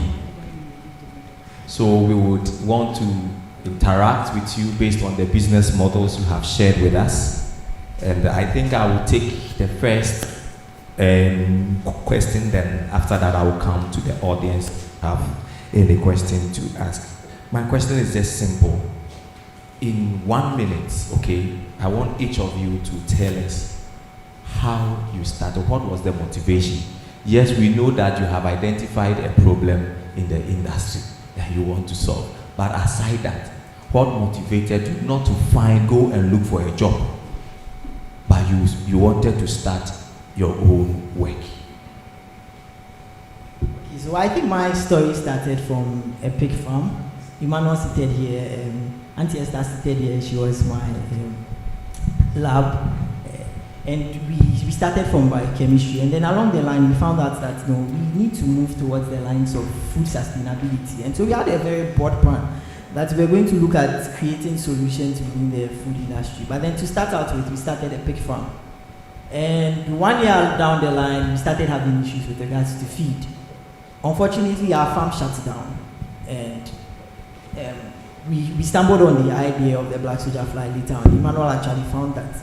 And so we started experimenting with it. But one of the things that really triggered us to be able to take this to the next level was on November 29th. I remember that day like it was yesterday because it's very integral. November 29th, 2022. A farmer called me and he said that he urgently needs feed for his farm. He had crisis and he really needed feed, and he asked if we could help him, because he couldn't afford what was on the market. At that time, we were at a very pilot stage, and we were just trying to manage our way around things, because we didn't want to pursue this as a full course. We just wanted to look at it as an alternative to what we were doing, because we had sides to other things. But that call triggered something in me, and I believe that that's a purpose that sets us on this particular journey. We knew that we had to be solutions to this problem. We knew that we had to take the horns of the bull and go hard. And I think that turned the tide around for me. What made me very peculiar about the aquaculture industry as compared to the other animal industry is because it feeds the other industry. If we're able to produce fish in excess, then we can comfortably afford to use fish as fish meal to feed the other industries. But if we are not getting enough fish, why do we still feed fish meal or some quality fish as fish meal around? So we want to be able to create a system where we have a huge excess production of our fish, then we can afford to feed into the sustainability of the other industries. Thank you. Thank you very much. Something that started as an experiment has become a whole business today. Yes, Tosin. Okay, so I think mine is simple. I think it all started with my background in school. So one day I was sitting and I was like, why do I have a first and second degree in agribusiness and want to go and look for a job? So that was the motivation, and I was like, I have to do something. Now the something was what I didn't know, but I knew I wanted it to be agribusiness related. So I think one day I was going through the internet, not researching for work, but I was going through the internet and I saw some figures about how Ghana imports fish, and then even though we have a lot of tilapia in Ghana, but still we are importing, the amount we spend and everything. So that was the first click that said, okay, I had to look into aquaculture. That was when I started researching, and then I got the problems I presented on today with the smoked catfish especially. And I also noticed that Ghanaians like are draining a lot, the smoked fishes a lot. So I was like, why not focus there? Aside the money I'm going to earn, I was also thinking of how to, because I also read somewhere about how, I mean, when I hear of cancer, I mean, it scares me. So when I saw about the PAH, I read into details, I saw what it was doing, I felt like maybe in my own little way, I could change that was how I started processing catfish, and then I'm here today. Thank you very much, Tosin. Yeah, Frank. All right, thank you so much. I think my journey as an entrepreneur, it's quite unique. I quite remember when I was when we were doing our national service bits, and then Prof. Jay is here. He met us and he was talking about entrepreneurship. How most of us when we are done with school, we want to maybe go for the jobs, going for employment and all that. But why is nobody thinking about doing or starting something? So I think that particular time something struck. I was basically looking out to further that particular time, sent out some numerous applications out there and all that. So when we finished school, when we graduated, I've worked on some projects with some guys. And that particular time I worked on aquaponics. The idea of being innovative or coming up with a solution, began to spark within me, and I began to think, well, maybe I can be someone that could provide work to someone, other than me going to look for a job. So we happened to have this program that was running by the Cosmos, and I must say one of the largest accelerator organizations in Ghana as of now in terms of the agricultural value chain happens to be the Cosmos Innovation Center. So they were running this program that happens to do with young people coming together and then they finding a solution to one of the value chains in the space. And they provided us with some resources, when I say resources, business development support, and then key knowledge in terms of market research and all that, which is very paramount to the success of every business. So you can have a business idea, but without the key resources like people, like business development support, like conducting market research and all that, you might not be able to bring the product to market, or you might not be able to make the business tenable. So that is where I got to meet my teammates who were basically also having diverse backgrounds, and we decided to do that a market research and found out that, well, we can come out with a product that will basically help farmers to optimize their farm operations, reduce losses, and then also help them to even find markets as and when, because market was also a challenge, and then also some key tools that were on the markets, like water quality equipment. Most of them were quite expensive. The ordinary farmer would say, well, I don't care about it, I wouldn't buy it, but at the end of the day, it impacts their production. And we decided to, well, come up with a solution that is quite efficient and also that is quite low cost for them. That is why we came up with our smart water quality device. And we decided to scale further, although we have additional farm management tools on our platform, that is the mobile app.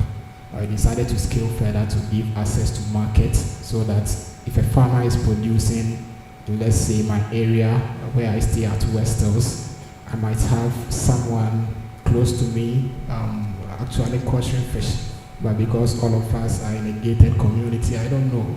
So I would be looking out for a farmer in maybe a suchari to buy fish, or I'll be looking out for a farmer in somewhere, which that smallholder farmer will also be struggling for market. So we decided to a market on the platform, so it can connect easily farmers to buyers on the same platform that they use to manage their farm. So basically that is where I come from, and then also my experiences along the entrepreneurial journey.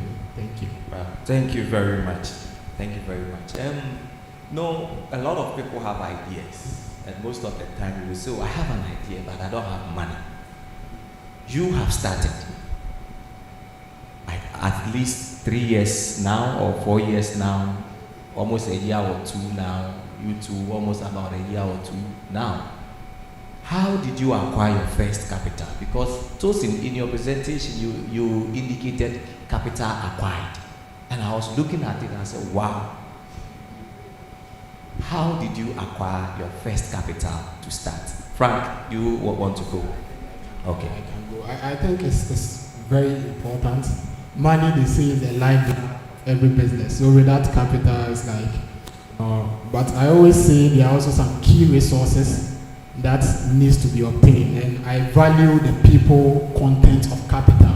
So you realize that sometimes you might not have the money, all right, but you might know someone who works for you. So we are a tech company, and when we began, we needed some key people from diverse backgrounds. So we are doing both hardware and software, so it's interdisciplinary. So most of the people that we engaged when we were building our MVP, were people that we leveraged on friendship and associations to actually get those, because we were not having so much capital, but we needed to actually build something, to test market and all that. But I think our first capital came from the program that I actually participated, or we actually participated. So they provided us with an initial capital for market research, and then they also provided us with some capital for building traction, building product and all that. So when we got into the program, we were able to stay there for some time, went through the first phase, that is the classic, and because we were able to progress to the next phase, all those phases come with some capital support, business development support, and all that to finally get your product to market. So Cosmos Innovation Center actually provided us with our initial investment, our initial capital, and that helped us to be able to develop products, test market, and also get product to market and all that. So that is where our first capital came from, Cosmos Innovation Center. Oh, okay. Yes. Would you want to add? Okay, Tosin. Mine is straightforward. I think I just had the need to want to start a business, and my uncle, Abiola Ogunridi, all I needed to do was send him the estimates, what I want to do, how much it involves, how to start, and then he just supported me. Okay, so yours is basically family support. Good. Yeah. I think one of the things young people would need to learn is that you don't just see a random person with your idea and you expect the person to finance you. There's something called skin in the game. People want to see what you've also put in it. If you have an idea and you believe so much in it, what are you sacrificing to be able to contribute towards the idea? And unfortunately, many of us want to be able to have our own things and then enjoy money from somewhere. And when people see some effort you are putting into things, it could translate into what some people are willing to offer to you. Like you probably heard from Frank, you heard from Tosin. They mentioned that they were up to something. The people who invested in them trusted that they could do something because they had a track record that showed they could do something. And for our case, Emmanuel and I, what we did was, it was our national service money. So when we were doing national service, we started planning. We cut down all on our national service and we started putting the money aside. And then we were able to start the pig farm. Now, from that, we reached out to one of our lecturers who also she and her husband had a pig farm. And they had a space. And then we approached them that we are struggling with our pig farm. We have this idea and we could pilot somewhere. They had the funds for it. We didn't have the funds for it. We couldn't try it at our end. So they offered us a facility. They offered us the resources to be able to do that. And we piloted from there. From that traction we generated, we were able to raise some other funding from other places. And just like Frank said, we also got support from the Cosmos Innovation Center. It was because we had built some traction. So you don't just find some idea and like, oh, my idea is $1 million idea. If you don't get 1 million, you can't do it. Start from somewhere. Start from somewhere. If you don't have the needed capital to be able to start what you do, there are people doing something similar to your space. Go there and intend it. Then you can come back and say, I've been working at so and so and so place. From this place, I learned this. Maybe you see your uncle, you see someone. I think if you give me 2,000 CDs, I can do something to show that this thing can work and we can do this. Someone will be willing to trust you with that 2,000 CDs. You don't go and tell them that my budget is 50,000 CDs. If you don't give me, I can't do it. It won't help. So let's look at it from that angle. Then we can do that. Following on, there are a lot of support programs for youth in Agrippina. I think the government is running out some projects. There are many institutions running projects like the MasterCard Foundation. There are many projects. Connect to the right sources. Do your research. Unfortunately, a lot of us don't like reading. We don't like finding information. If someone comes and says, oh, Charlie, go and read this thing online, they'll tell you that, oh, you read it and tell me what is there. Let's be intentional. Let's find the information. Let's dig deep. Because it shows how serious you be as a business person. Okay, thank you very much. And Please, I will come to the audience. If you have any question, please kindly put up your hand and I'll 1, 2, 3. All right, thank you. So mine is not a question, but something to draw the attention to, especially the lady. So because of the method that you are using in smoking your fish, maybe I don't know whether you've done this. If you could check the sensory analysis of the fresh fish, then after your processing, you could check the sensory analysis because of the smoking method. Using smoke to process fish has some negative consequences on the quality of the meat. And to my brother, one reason that I stand to be corrected, but one reason that we can't really endorse traditional or local products. One reason is the toxicity level. So fine, literature might have it that this thing that we are doing is able to support growth things, but the toxicity level. I'm saying this because we tried growing worms to feed catfish, and later on we got to realize that fine, it was boosting the growth of the fishes, but later we picked some blood samples to check the toxicity level.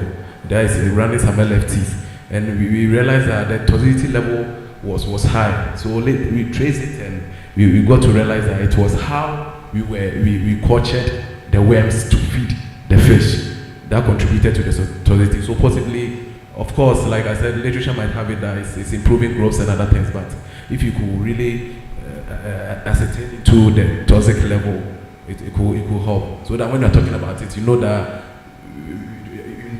you're 100% sure of what you're saying. Thank you. I'm sure they might have done some works about the quality of their products, but I'll come back to you. Please take the questions and then we would. So, thank you.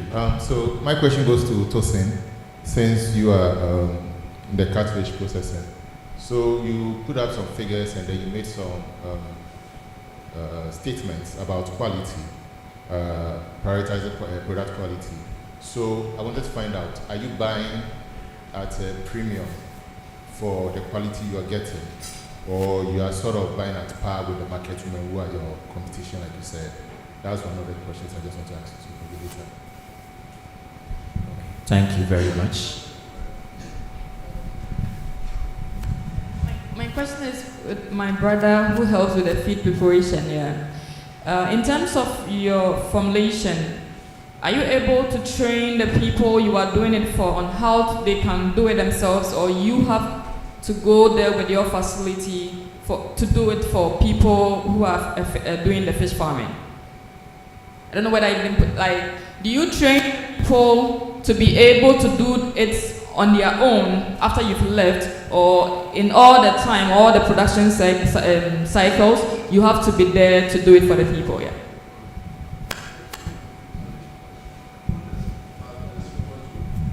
Yes.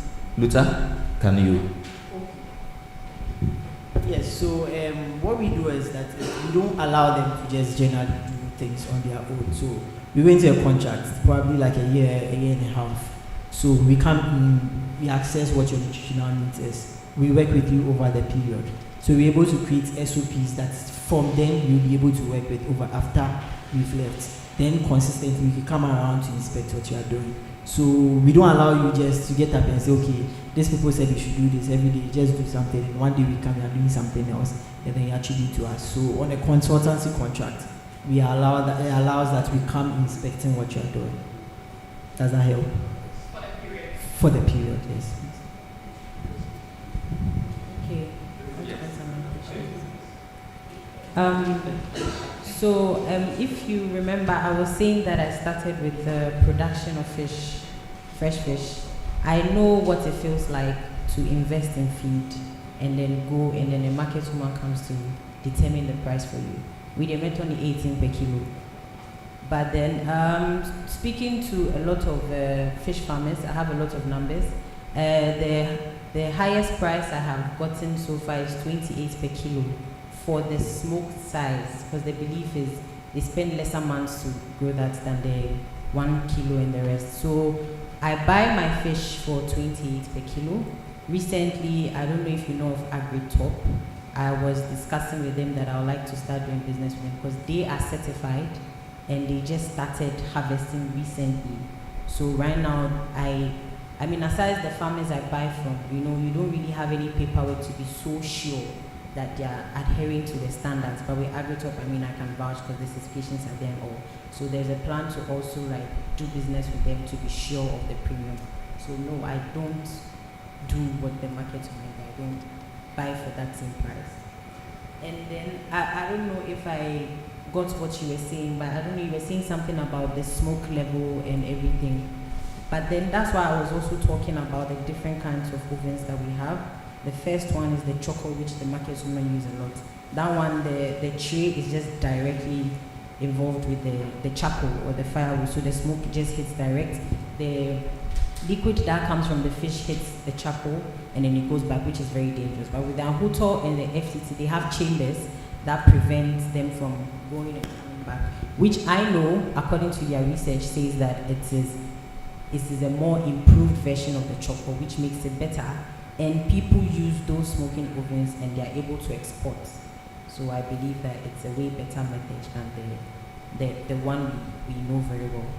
If I don't get what you were saying. Okay.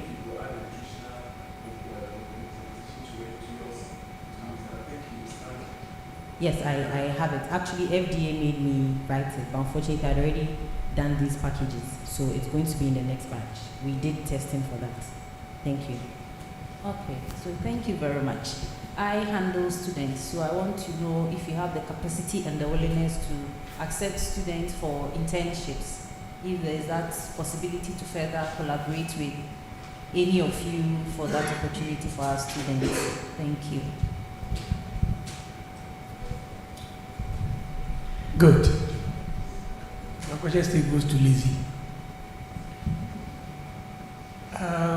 In your presentation, like you were asking, you indicated that you are using outer oven to do your smoking or the FTT. But in your presentation, you didn't show us the pictures of that one for us to know how they look like.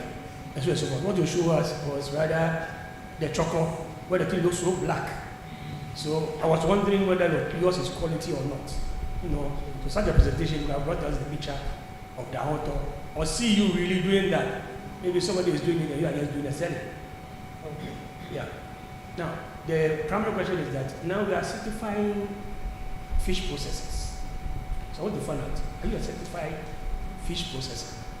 No, I'm not. I'm not? No, I'm not. Yeah, they I've want to just finish. been working on the FDA and the Ghana standard. Now I haven't certified. Yeah, before you go to FDA and standard board, you have to certify that you are qualified to do what you are doing. So you have to see the commission for us to help you with that. Okay. And I want to find out whether that thing there is for testing. No, I mean. So the bag sitting beside you, is it for testing or probably it will go back home today? It will go back home.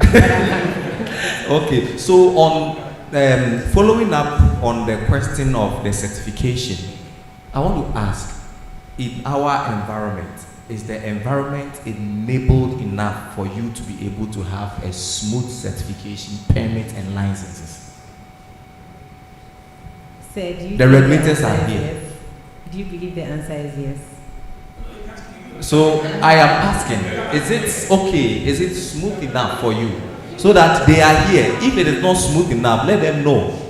And what have, also let them just say, what have been the challenges in securing permits, licenses, certifications for your work? Okay, I'll start with FDA.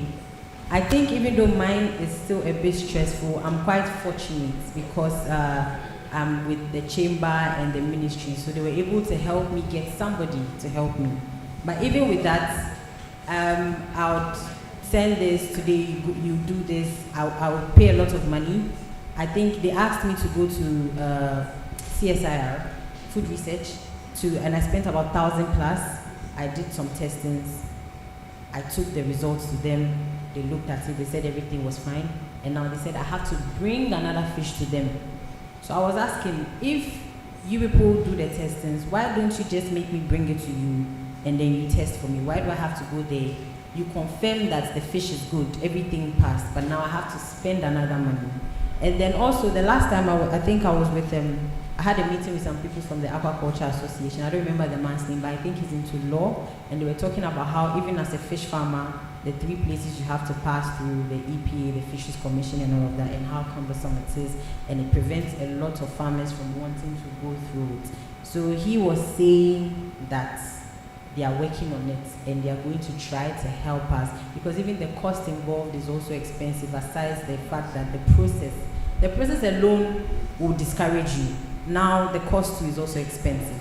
So they were saying that they are going to work on it to try and help us to look for a way so that they can also help us. Because I mean, if you are a startup farmer or maybe a farmer in the village or something, and then they tell you to go through this process, you wouldn't do it because you know that if you still grow your fish, people will buy it. But at the end of the day, we want our fishes to be quality.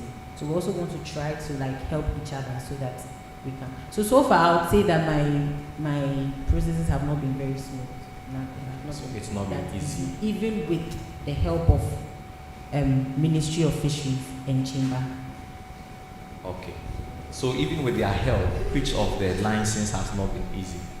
Yes, so with their help, I mean, what they helped me do was to get somebody, which is easy, instead of going through the process from beginning to end. So like the FDA, they helped me get somebody who was like directing me, do this, do that. But even with that, like I was saying, you are the FDA, you can test. So why make me go to food research, spend a lot of money, you look at the results, you say it's good, and now you tell me to come to you again and do another test, which will involve another money.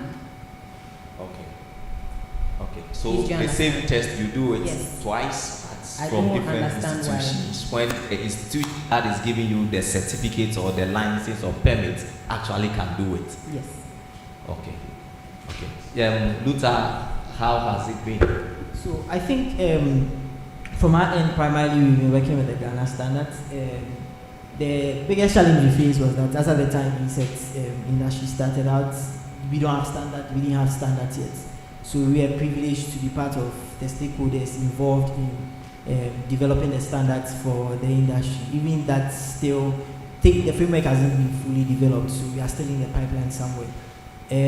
But with regards to smoothness of standards, I think gradually it's becoming better. Yesterday we had a breakout sessions here, and then we were looking at how do we integrate these things into the developing the entrepreneurial framework. And one of the challenges is that it is expensive, and no matter how you look at it, I mean, it costs to them, but it still costs to us. Because if you are looking at businesses that are starting out, and capital is very, very expensive, and have very limited capital, but they are trying to go somewhere. And then now you come back and you're like, okay, you need to get this, you need to get this, you need to get this. And then how much is it? It's okay, this one is 1,000, this one is 2,000, this one is, I'm like, okay, let me go and think about it and do something else or do it on the side.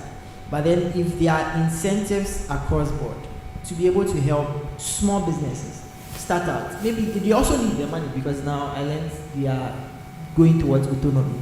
But then if small businesses can pay some amount of prices across board with smaller ranges, then I think it helps. Then companies are able to go in it.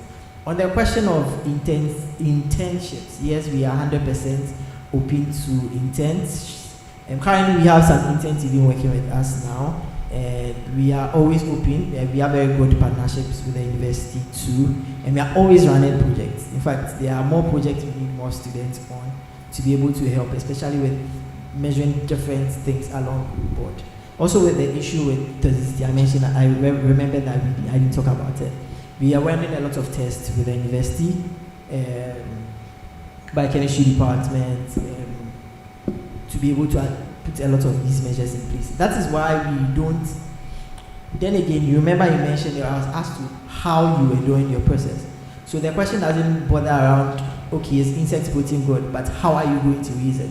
So there are standards that govern how you are supposed to use it. And that is one of the things we want to make sure that are rightly communicated so that people don't just get up, say, oh, I want to use worms, I've seen it on TV, and start doing anything and then get away with it. Yeah. That's why we are very strict on our processes. So we are very strict SOPs we follow. Okay. Frank, in 1 minute, how has the permit acquisitions been? Well, I think we basically deal with, so as software product, we dealing with the data protection agency. I think that is quite smooth. They have an online platform, you submit some few documents and then they issue a certificate to you within I think 2 months or so. And the cost is quite manageable for the software product. But the hardware product, you have to go through GSA, which the cost is quite, a lot for a startup. So basically, we talk about the cost and normally to the process for us to be able to get a certification and all that. Normally it's quite tedious, so if they can look out for startups, who might not necessarily have a lot of capital for that particular purpose, to ease out some of those complications and bits, at least, when they are beginning the product, I think it will be good for us. Okay. And then also on the issue of internship, we have some people interning with us previously, and we are also hoping to receive interns in that particular regard. Okay. So you all take interns, right? Yes, yeah, but ours is quite, our field is quite like specific. We are looking for aquaculture students and then from computer science as well. Okay. All right. Any question? Our time is almost up, so I'll take. All right. Thank you very much. For the sake of time, I think I would put together for the two of you. The young lady asked a beautiful question regarding the challenge as to why it's difficult for fish product to be exported out of Ghana due to antibiotic use. So that is where I'll come in. And the other one is the feed. I want to create a measure between the two. Now, why do the farmer use antibiotics? To increase survival and also fast growth. So before you can tell the farmer, please stop using the antibiotics, you need to give an alternative that gives equal result or better result to convince the farmer to let go of the antibiotics. As projection estimated that by 2050, antibiotic resistance is going to be the most health risk that we will have. So as you mentioned, this is something came across mind, so I'll sell it to you free of charge. That is, way back time immemorial, our parents used to consume plant-based resources, which have medicinal values. And several in vitro microbiological tests have confirmed their viability against certain pathogens of interest to the aquaculture production center. Now, in spite of certain challenges such as anti-nutritional factors, why can't you consider doing or using some of those plant-based resources as antimicrobial growth promoters to complement your feed and see if it can save the same role as antibiotics, so you are going to bring a product to the market that addresses a problem. Thank you.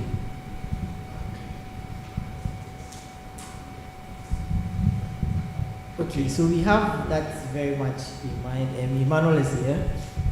And some time ago, we started running an experiment on including moringa into the feed substrate to see if it has a resultant effect on the feed as a whole. And we are still doing some other work to be able to look at it on the micronutritional level. But then again, it's well noted. I think Dr. Ahia and the next team will present something on that, so there will be quite a lot of information on that. Okay. Okay, so please, this is a humble request to stakeholders. For instance, we're talking about the certification, so I'll just stick to like maybe one. If you want to be a fish farmer, like I was saying, you have to pass through the EPA Fisheries Commission. There are 3. If there's a way that we can merge all the 3, make it one, make the costs affordable, and then make it like a strict thing where we start to create awareness, where we are telling farmers that if you are not certified, people should not buy from you. So probably maybe there's a stamp or something that shows that you are certified. Now people start buying from those farmers who are certified.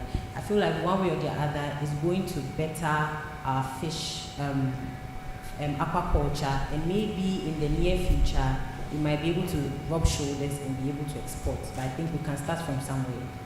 Thank you. Thank you very much. I think our time is up, and the next session we have is on the role of the aquaculture players in controlling the rising fish feed cost. I think this is a discussion that we should all be very much interested in to interrogate the issues, to know how best we can all work together to reduce the feed cost. But before you get that, I'll give each one of you 30 seconds. Okay? There are investors here. There are people with money in their pockets that they want to push into businesses like you have. In 30 seconds, I want you to convince an investor that after this conference, maybe next year we will come back and you give us a testimony that through this conference you received a certain amount that has really pushed your company to the next level. So in just 30 seconds, give us your highest convincing statement that an investor should invest in your company. Last year when we came, we just had one production facility with a small staff. I think last year I came with just a staff of 6. And we saw what was happening on ground and we were motivated to do more. This year we have 2 production facilities. I came with a staff of 13. We have shown traction, we have shown commitment of growth, and we have shown high level of aggressiveness. With my last statement, Akinrede said, give us a place to stand and a level long enough and watch us move the world. Thank you. Thank you very much.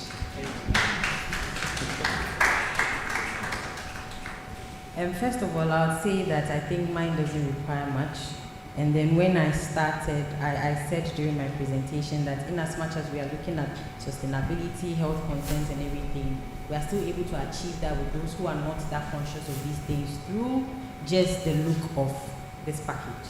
Just the fact that it's beautiful, it helps them buy it, and then we are able to always expand the market reach. As at 3 months ago, I got 2 people who have said that a lot of people are interested in buying the fish, so they will want to partner with me. But because I don't want trouble, we are working on the paperwork, because they want to do something like franchising. So we work on the paperwork so that they would smoke their fish with my package. All I'm trying to say is that day in, day out, people seem more interested. And then in a way, I think I'm still able to create awareness one way or the other. Because even if you come and you just want to buy it because of the packaging, I'm able to preach to you to make you understand that this and this and this is the reason why you should be health conscious. Yes. Thank you. All right. So I think basically we all know that the aquaculture industry is growing, and in order for us to ensure sustainability, there's a need for us to have the right tools for farmers that are cost friendly and they are able to use it to optimize their operations. And also accessing markets is quite very vital to farmers and even input dealers alike. And we are basically looking to reach a lot of farmers in Africa here, and then our market value is quite huge, and we are looking out to scale our product exponentially. It is not just a product that we are looking to scale, but also the impact, the ripple effects on production, and also the income of the average smallholder farmer. And if you support us, we are able to get more of our tools to the farmers. We are able to access markets, and then we are able to get more fish to eat at the end of the day.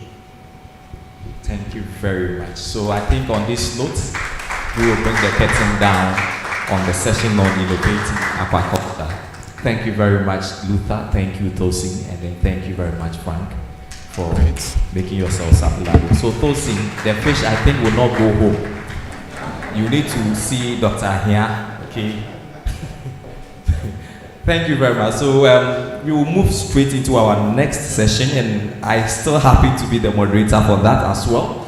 And fish feed, I think you and I, every farmer here, even if you are not a farmer, you know very well that this complaint has been a recurring complaint almost every day, that fish feed, the prices are really going up. And so a lot of farmers are now looking for other ways of feeding their fish instead of buying from the commercial feed that are available on the market. Today we have assembled the feed manufacturers. We have Mr. Jack Magni from Ranan Fish Feed West Africa, and we also have Wisdom Abudabi from Cycle Farms, and then we have Dr. Lawrence Ahia, who is the regulator from the Fisheries Commission, the the director for aquaculture, inland aquaculture and fisheries. So today we have them here. We have Dr. Nim Somwa, but unfortunately he couldn't join us. So we have this strong industry players. I would say key, very key industry players here to tell us why we keep seeing feed price going up, and from them what can we do together as an industry to bring the rising feed prices down? Because if the farmer does not continue to produce or ceases to operate, then we can also not continue to sell fish to them. Then we also don't have any industry to regulate. So we want to judge you all today over here.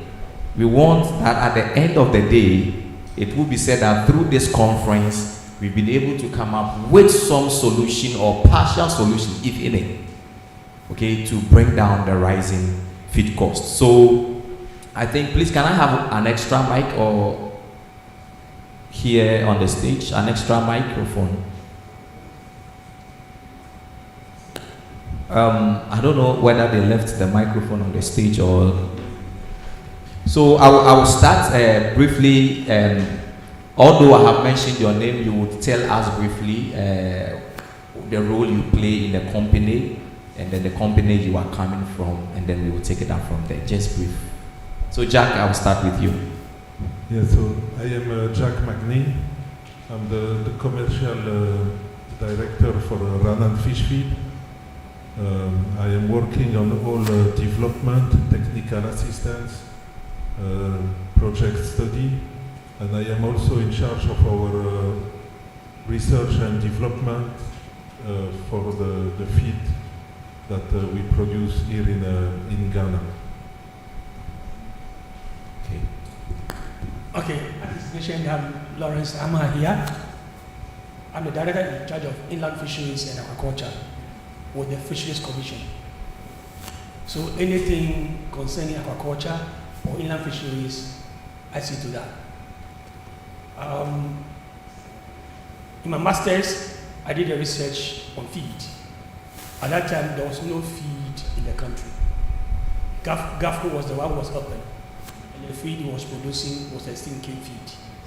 So I took the challenge to go to school, to research into it, and then produce feed. And I can assure you that that is the only feed that is produced locally using pelletizer, and it floats. Thank you. Thank you. Thank you. My name is Wisdom Abudabi.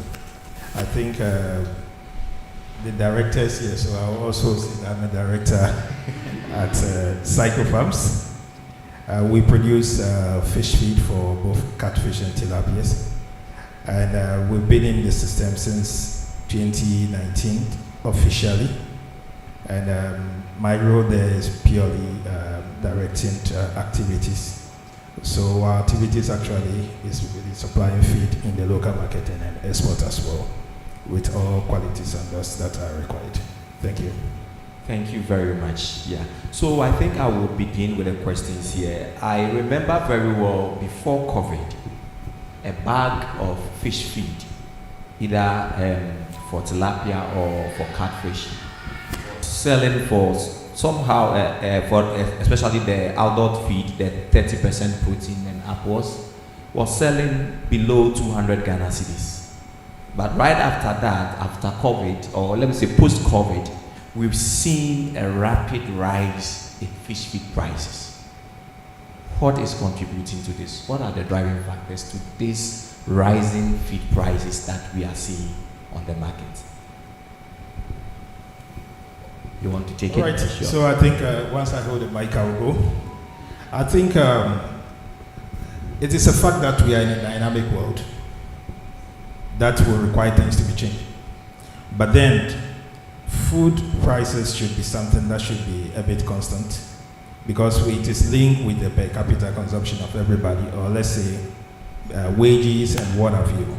But when things are actually parallel to each other, it will really create the situation that we are discussing today.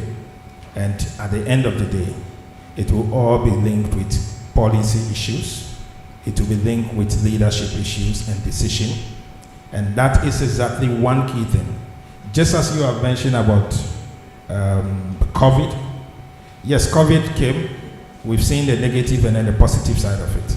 I recall very well that during COVID, due to our innovation, we were even able to introduce a new feed into the market by calling it conservation. Because of the lockdown, farmers were actually stuck with fish that they couldn't sell. For the fishes not to lose their weight, we have to actually come out with a feed that can really conserve the energy or the body weight for them not to lose that. Today, we are not in the position to do that. We are actually faced with numerous challenges that the cost of ingredient is changing every minute. As I speak to you here, I have had messages this morning of just the price of maize changing from one supplier to the other, over 10 different information I've gathered today.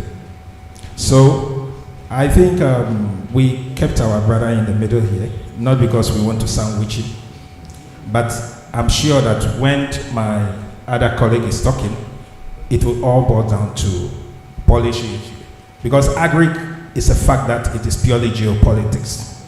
But at the end of the day, you need to do it really with the kind of skill required to protect your industry, protect the people. And for me, despite all points, it can go with R&D, it can go with all the strategy, whatever you put in place. The ball lies down with the policy that goes on within the environment that you are, the enabling environment that government is really putting in place to really make us invest and justify investment. It is really hinged on it. And that is exactly where I would really talk much on that. We are very good, efficient in our operations. We are very strategic. We know what we are bringing out. But we do not have control on inflation. We do not have control on exchange rates. We live in a country today that inflation number is older. The number is higher than our age that we are sitting here. And it's dangerous. They cannot really give us a future. So I would really allow the Jack and others to also contribute, and then we can go from there.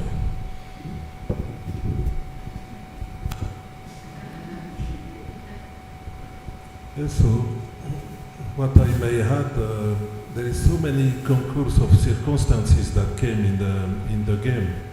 We speak about COVID, and COVID we had the logistic, for example, that increased drastically. It was multiplied by 3, by 4. So raw material coming from like the soya, the maize, sometimes coming from Argentina, from Brazil, from Ukraine. Then we speak about Ukraine. It was another impact. Then it was a droughtness in Canada that affected the price of the maize. And so many concourse of circumstances.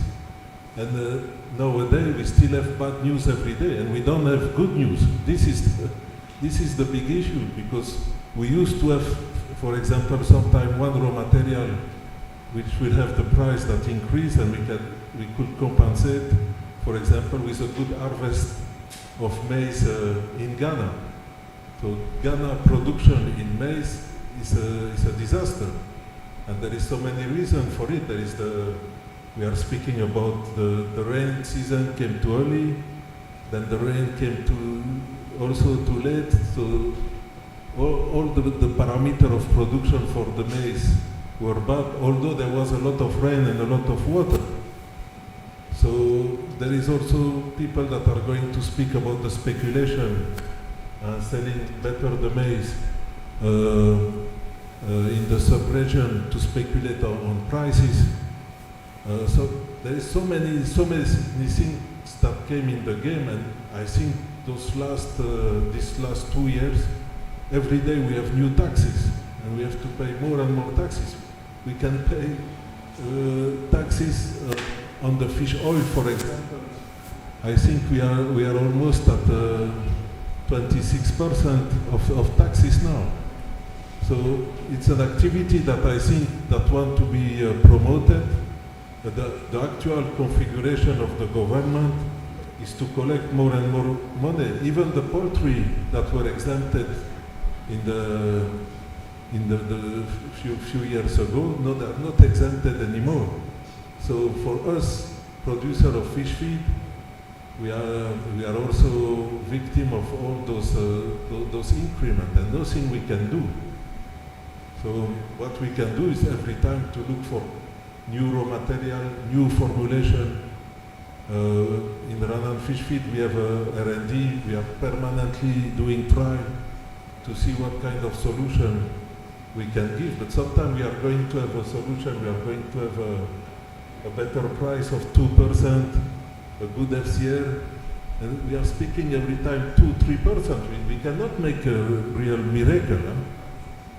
But then you have a depreciation of the Ghana cedi, and the customer will not even feel all the effort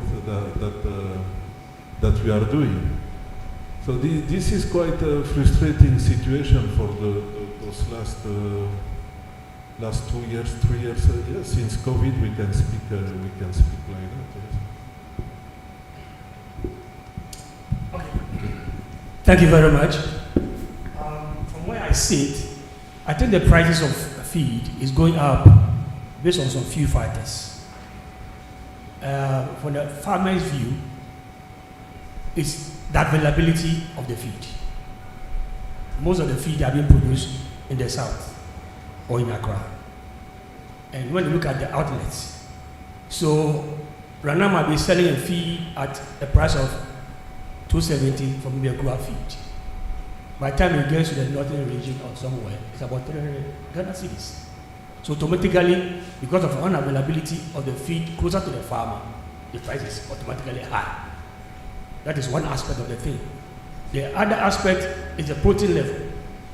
You know, you need the plant protein, you need the animal protein to balance the equation, because they all have different amino acids that comes in. So it's of necessity that there should be plant protein and there should be animal protein. Now we are trying as much as possible to make sure we use only plant-based, which is cheaper, and then animal-based, maybe either reduce it or take it out of system. And that one to has its own challenges that we have. And I think because the protein aspect, it goes up. You know, fish feed now, if you want the quality fish feed of the fish meal itself, is very expensive. So once it goes up, you want to produce 30% crude protein, 40% crude protein, definitely you're going to have a challenge with your pricing. So most of the pricing falls on the, what do you call it, the protein. You know, when it comes to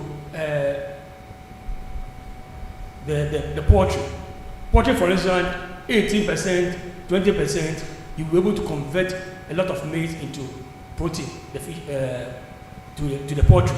So they don't have a problem there. But when it comes to fish, the minimum we have to take, the average is about 30 plus. And go to catfish and then the those stocks and things, you need 40, which means that the price will also go up as we go on there. And I'm thinking that our feed producers or manufacturers in this country should be able to have an alternative. Once there are a lot of the ingredients or materials on the market, you don't have to stay to your own formulation. Once the price is going up, you have to look for an alternative by which you can bring the price down, because the farmer also depends on that. So I think their research, you know, maybe I'll say they are in their comfort zone now. Once they feed, you have gotten the formula and the formula is working, you know, and people are buying, you know, why do you have to go for another one that you are not sure of? For that matter, the price keeps on going up, they maintain their formulation and you carry on there. So I would advise that probably they do that. They do that particular thing. like he was mentioning, tax waivers, you know, and normally agri products or materials are tax-free. When we were under agric, all other things that comes under agric, the tax waiver is there. So the law bars the agric. The law hasn't changed yet. So still when they bring some of those materials and we are able to prove that this for agric or for fisheries, sometimes it's considered. Nevertheless, there are some few things that are coming in now that they were not on the law. Once it's not in the law, it becomes difficult for them to give you a tax waiver. For that matter, the thing has to be reviewed, or we have to consult the Minister of Finance for them to give a waiver. I think our minister has consulted and is doing a lot of things to make sure that the ministry will be able to do that. Though now we are commissioned, our law doesn't state that agric is covering, so you still have to use agric law to give you that waiver. But new things that are coming in for aquaculture, and they are not in the old law or in the agric law, means that you cannot be granted because the law is not backing that one. And that's the challenge we are having. And as a ministry, we are trying to make sure we can get that off. In fact, the fisheries law is being reviewed as of now. And all these things will also be taken care of. Another thing too is that, you see, our farmers have to know how feed is formulated. Your ability to have a supplementary feed to what we are buying on the commercial side can bring your price down or your production cost down. Once you don't have the ability to know what my fish needs, and if I don't get feed, should they get fast and other things, then it becomes a problem. So no matter the challenge, you still have to rush to wherever you get feed and get into it. And I said, before the thing gets to you, the price might have shot up. So there's a need for us to build that capacity. In fact, I did that when I was in Born Origin, and I trained a lot of them using the local feed. And IPRI, I don't know whether you know IPRI, it's a research institution. They went behind me and tried to assess whether the thing worked or not. And when they came back, they said it was positive. It was working, more or less, because they don't get the feed, and when they get alternative, they're able to work on that. Maybe when you get to other stages, I'll tell you. But these are the four main parts I think is causing feed to go up. If you're able to tackle this one, the feed price will go. Okay, very much. Mr. Buddha, do you want to add that? Yes, I really want to add some few things. Today, you started with COVID, and COVID levy is still in our cost of production as a tax. We are entities that do not charge VAT, but then if we do any procurement or other stuff, that VAT is surcharged on some of our core products, like let's say fish oil, which is not really exempted today. All those things are actually captured that you have to really dispense it in your production.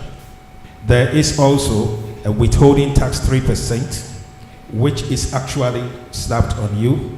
You do not have that access as a capital that you can turn around. When you do not pay that money to GRA, you are actually punished with a penalty. But when yours actually is paid to GRA, there is no motivation by telling you that, yes, we have this one paid, therefore you also gain in point on it. I think at the end of the day, there must be a fair play in really seeing to it that the feed production or those in the agri-business sector are not really separate from what the role of the Fisheries Commission or others are doing. We are contributing to a common goal to really make sure that there could be affordable feed to our own people. But at the end of the day, it is really changed that yes, there is exemption, there is this and whatever it is really terrible. We are in a country here that our production of raw materials is a waste product of a free zone company that is really producing fish, tuna chunks, and we have to really buy the fish meal and then fish oil from them. It's amazing that our fellows or those in the sector should know today that those products from the fish, from those companies, though they are in Ghana, you cannot just walk in to buy. Those products are sold to you like they are exports.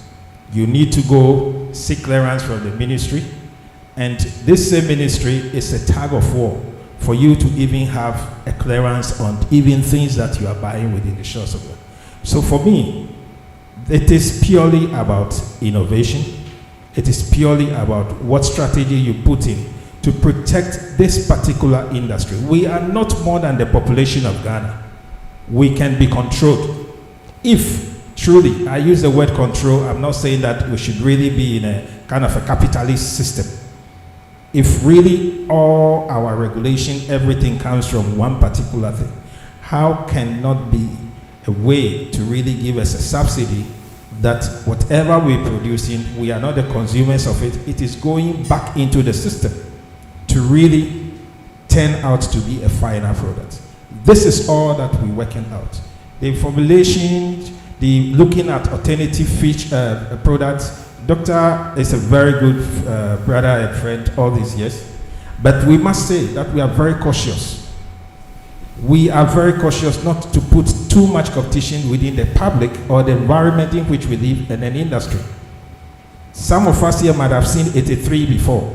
83, yellow maize was actually meant for agri-processing or agribusiness. The white maize was meant for consumption. But today, those things are very, very scarce to come across. So, Kenke price, Banku price, everything is changing. If we jump on other materials like cassava and whatever it is, can we just imagine the implications that it will go? The sorghum, the millet, and what have you. These are all things that we know for sure that based on numerous work we do, we can really tap into any of this and turn it into feed. But at the end of the day, what will be the implication? We are very sensitive, and we know for sure that we are not more than even the population in this room. We fish feed producers are not the population.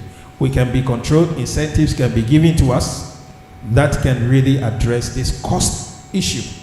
And at the end of the day, feed would be at the point, the production, those doing the fish farming would equally also produce at a price that would really be fair. We know for sure that tilapia or fish have been at the pyramid base. Today, it is now moved to the premium. Can we just anticipate the insecurity, food security, we're talking about the malnourishment and what have you? These are the critical things we're looking at. In 10 years to come, who can afford that? How many young people can just get a job and want to afford tilapia, which used to be sold just openly by the roadside? So this is for me the way to go. Without this, we are doing everything possible to work at an optimized base to cut down costs, but some of the triggers we would not be able to do, and we'll pass it on. And these are the things that we need to be very critical about. Thank you. Thank you very much. So from the discussion so far, I get an impression that most of our ingredients that you use in the production of the imported. I don't know, can you give us just an estimate in terms of percentage? How much of the ingredients you use in your production is imported and how much is sourced locally? Yeah, I think it's really on preference. I think as we all here, everybody have a taste. And in different production firms, people would really, depending on whatever facility you are enjoying, that's it. If I take a loan from Ghana and I want to do production, I would really stick to something. If I take it from somewhere, they could. But on my side, I am really with scarce resources that I cannot get in Ghana. That is a poultry meal, blood meal, and premix and vitamins, which are very specialized things that we cannot get today. I know that players are working on to really address those things. So tentatively, I'm looking at 30% of product that is really sourced outside into my activity. What we've done is really going further, talking to farmers to go into farming, assuring them of off-takers agreement, especially for maize. We have realized that the lower belts that really produce maize do twice harvesting in a year. But due to the moisture level and activity, aflatoxin is very, very prevalent in these areas that we are not able to use maize easily from the southern side. The northern side, the northern belt actually produce once in a year, and that is exactly the backbone of industry today. And that is where we source most of our maize from. Maize constitutes 52% of my raw materials, and 30% is sourced outside. The rest, we source them locally in here, rice browns and soy and others. So it is very important that something needs to be done internally. I think last year, due to the raining pattern and other stuff, most farmers actually prefer, due to the cost, to go into soya bean production than maize, because it was quite easy for them, less chemicals, input costs and whatever. So people grew and cultivated a lot of soy and less maize. So the demand actually also changed again, and here we are with this menace in the system. Okay. So, okay, Jack, you want to contribute? Yeah, I wanted to add one of the parameter, because we use in Ghana, if we speak 10 years ago, to have a cost global for the grower tilapia feed, we are speaking about $600 per ton. Actually, we are more on the side of $850 per ton. If we compare to other countries, Brazil, for example, which is a big producer of soya and maize, we used to have a difference of more than 30%, and the difference actually is less. We have a difference with Brazil of less than 20%, maybe 15% difference of price. So it's a global world issue. Now, when we speak about looking for cheap stuff and doing some cheap feed in every corner in Africa, yeah, I think we need to be very, very careful. We do experiment with the time of the people, the energy of the people, and the money of the people. Well, I would just want to share here my experience. I have been producing my own feed with a pelletizer. At that time in Ghana there was no industrial feed production.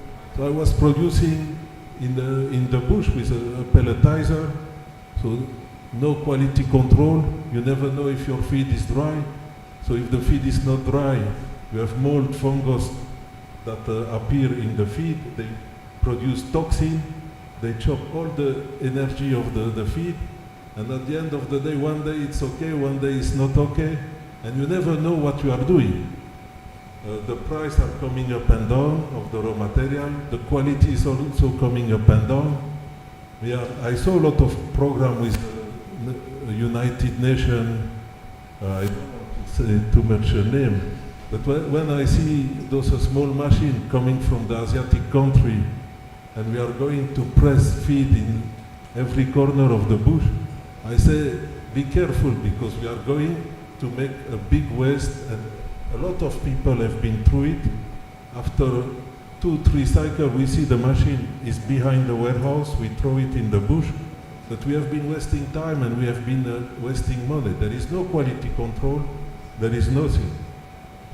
By experience, no. I can give you a lot of experience with people that are choosing the right input and put the price in the feed, in any other input to produce properly. Those ones are the last ones that are going for bankruptcy. But the one that is going to go every time for the cheap, and ask for trash raw material and doing cheap stuff, he is the one that is going to go for bankruptcy in first position. And that is why, for us, we are going through all those numbers permanently. Look the example, we have friends from Nigeria. They should testify, they should come in my place and testify what happened in Nigeria. You have a producer of wheat meal and wheat bran, and one day he say, oh, I'm selling wheat bran, why not to sell poultry feed or fish feed? So I'm going to put a lot of wheat bran in the formula, I'm going to make money, and behind, the producer of chicken, the producer of eggs, the producer of catfish, can you imagine to give wheat bran to catfish? They cannot digest it, they cannot grow with it.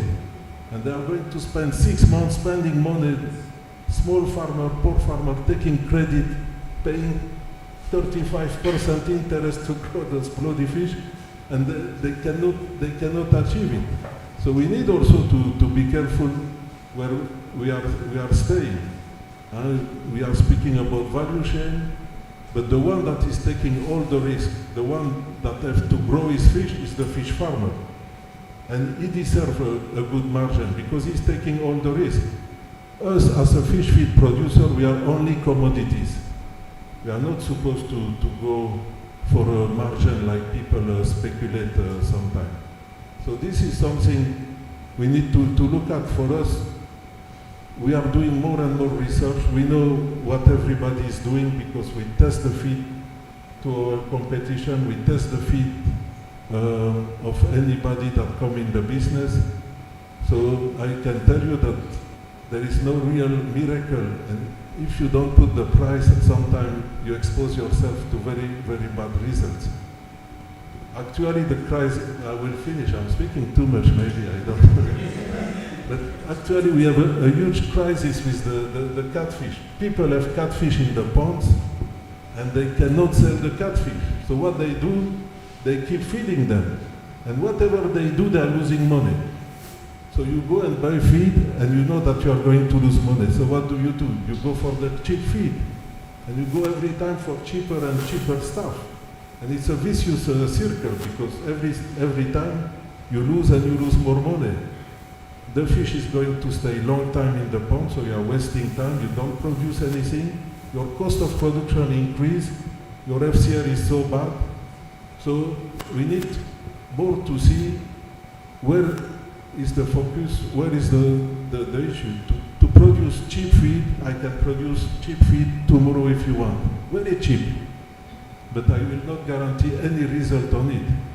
So we need to have the proper balance on what we are doing. And for me, we need to give the opportunity to the farmer to sell their fish on time and at the right price. This will help a lot. Then they will be able to use the proper quality feed. Sorry, I took a lot of time. Okay, thank you very much. Thank you. We believe in what you call the local agro byproducts in feed formulation. Once most of the ingredients are being imported to the country, definitely the price will go up. The dollar and things will go in.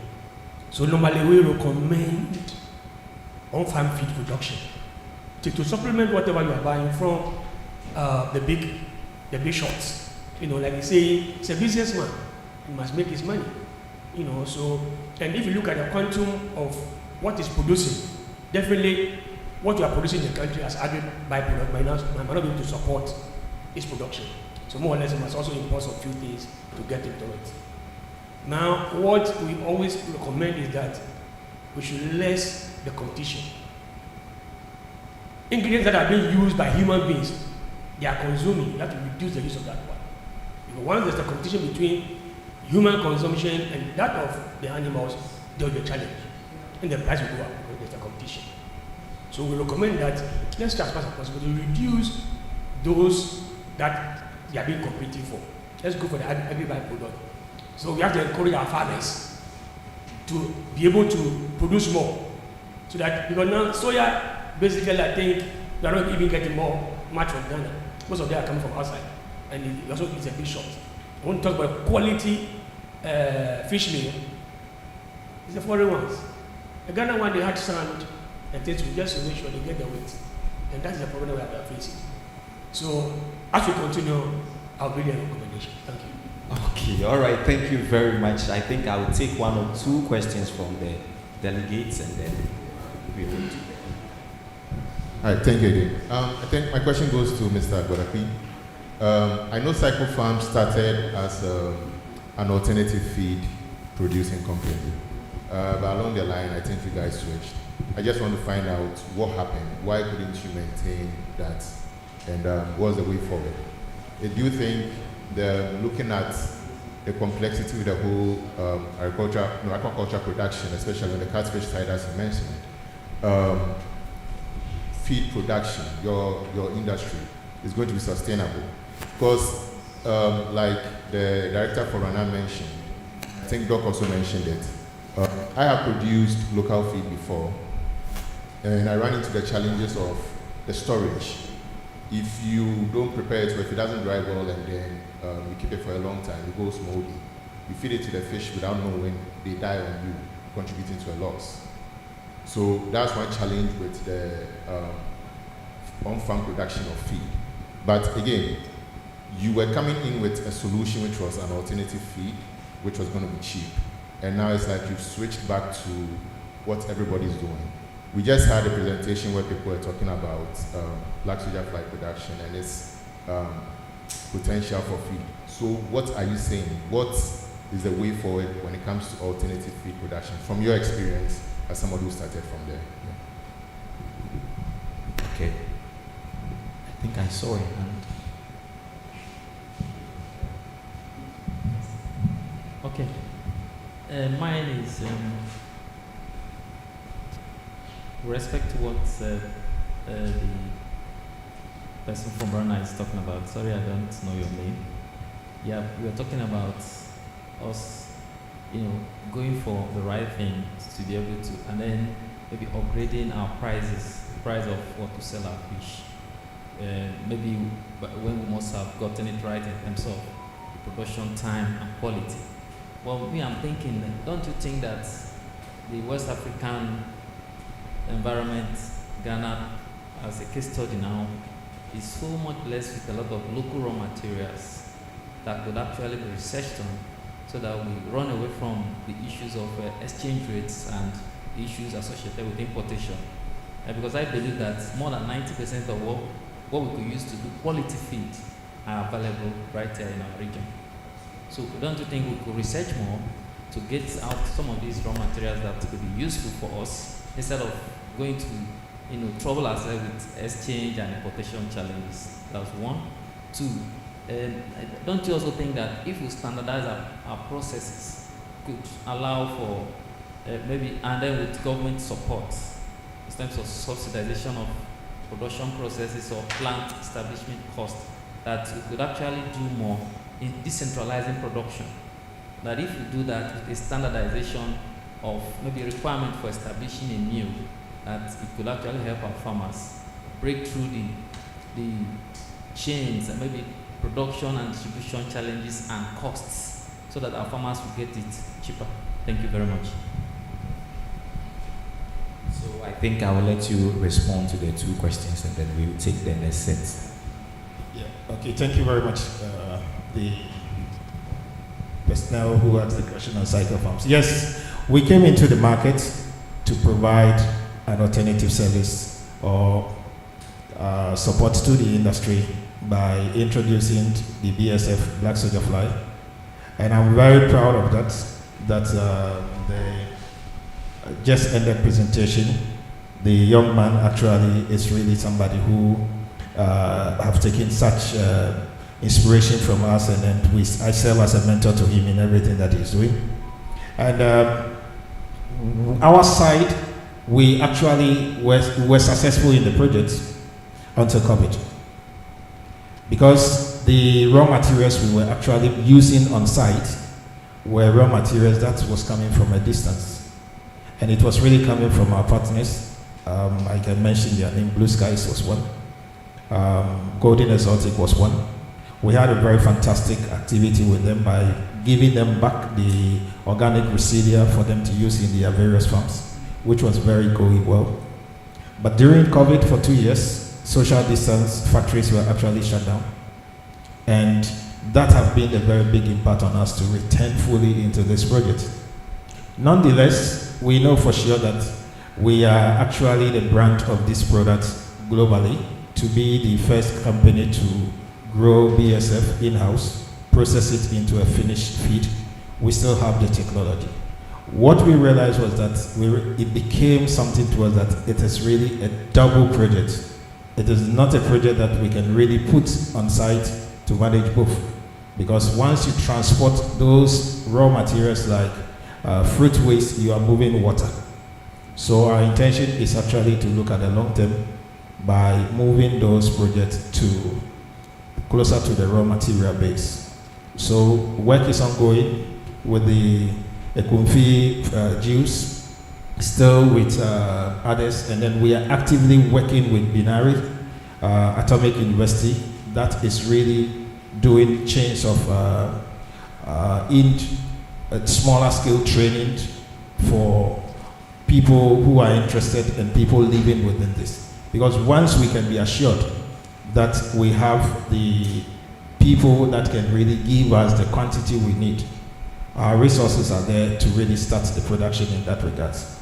Yes, there will be some change. It will not be that big, but at the end of the day, we still hold the technology and we knew for sure where we were going to apply it and the impact it was bringing to the aquaculture industry.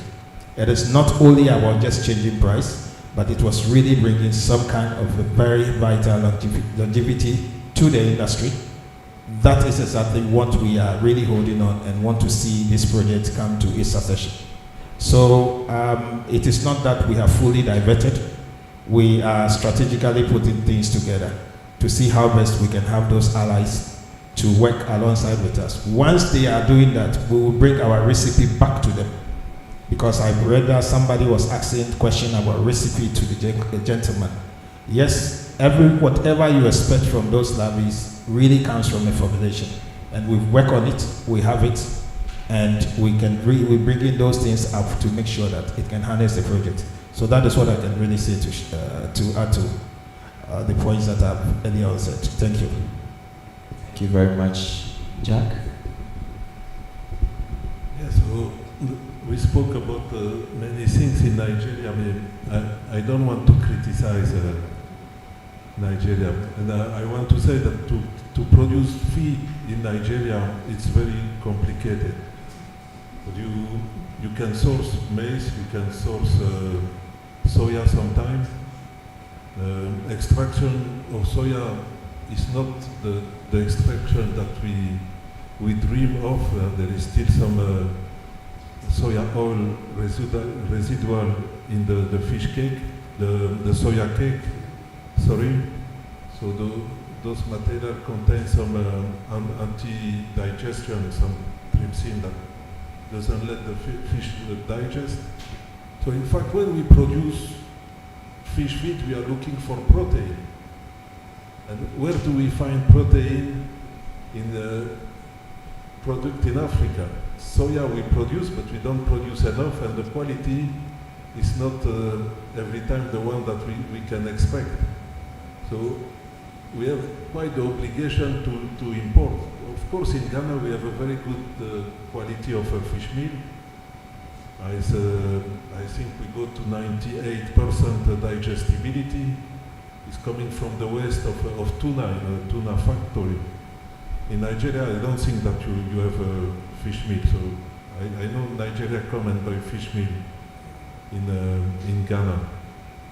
So this is quite a problem. Catfish, clarias, is a predator, a carnivorous, and you need source of animal protein. So the best should be like, I think Zartek in Nigeria, they started to process the poultry byproduct, but they still don't do the quality that we want. And because those fat, when they're oxidized, they can be toxic and very toxic. You can kill a lot of fish with those products if you don't use the proper antioxidant and you don't use them properly. So it's not coming from one day to the other that we will be able to recycle our animal source of waste, and we don't have much, in fact. So in Europe, out of a slaughtering house, they do a lot of recycling. Here we consume a lot of what they recycle in Europe, in fact. So we have, for the clarias, African catfish, we have the obligation to import those source of protein, animal source of protein that have a good cost and that have a good digestibility, and with which we can do a proper formulation.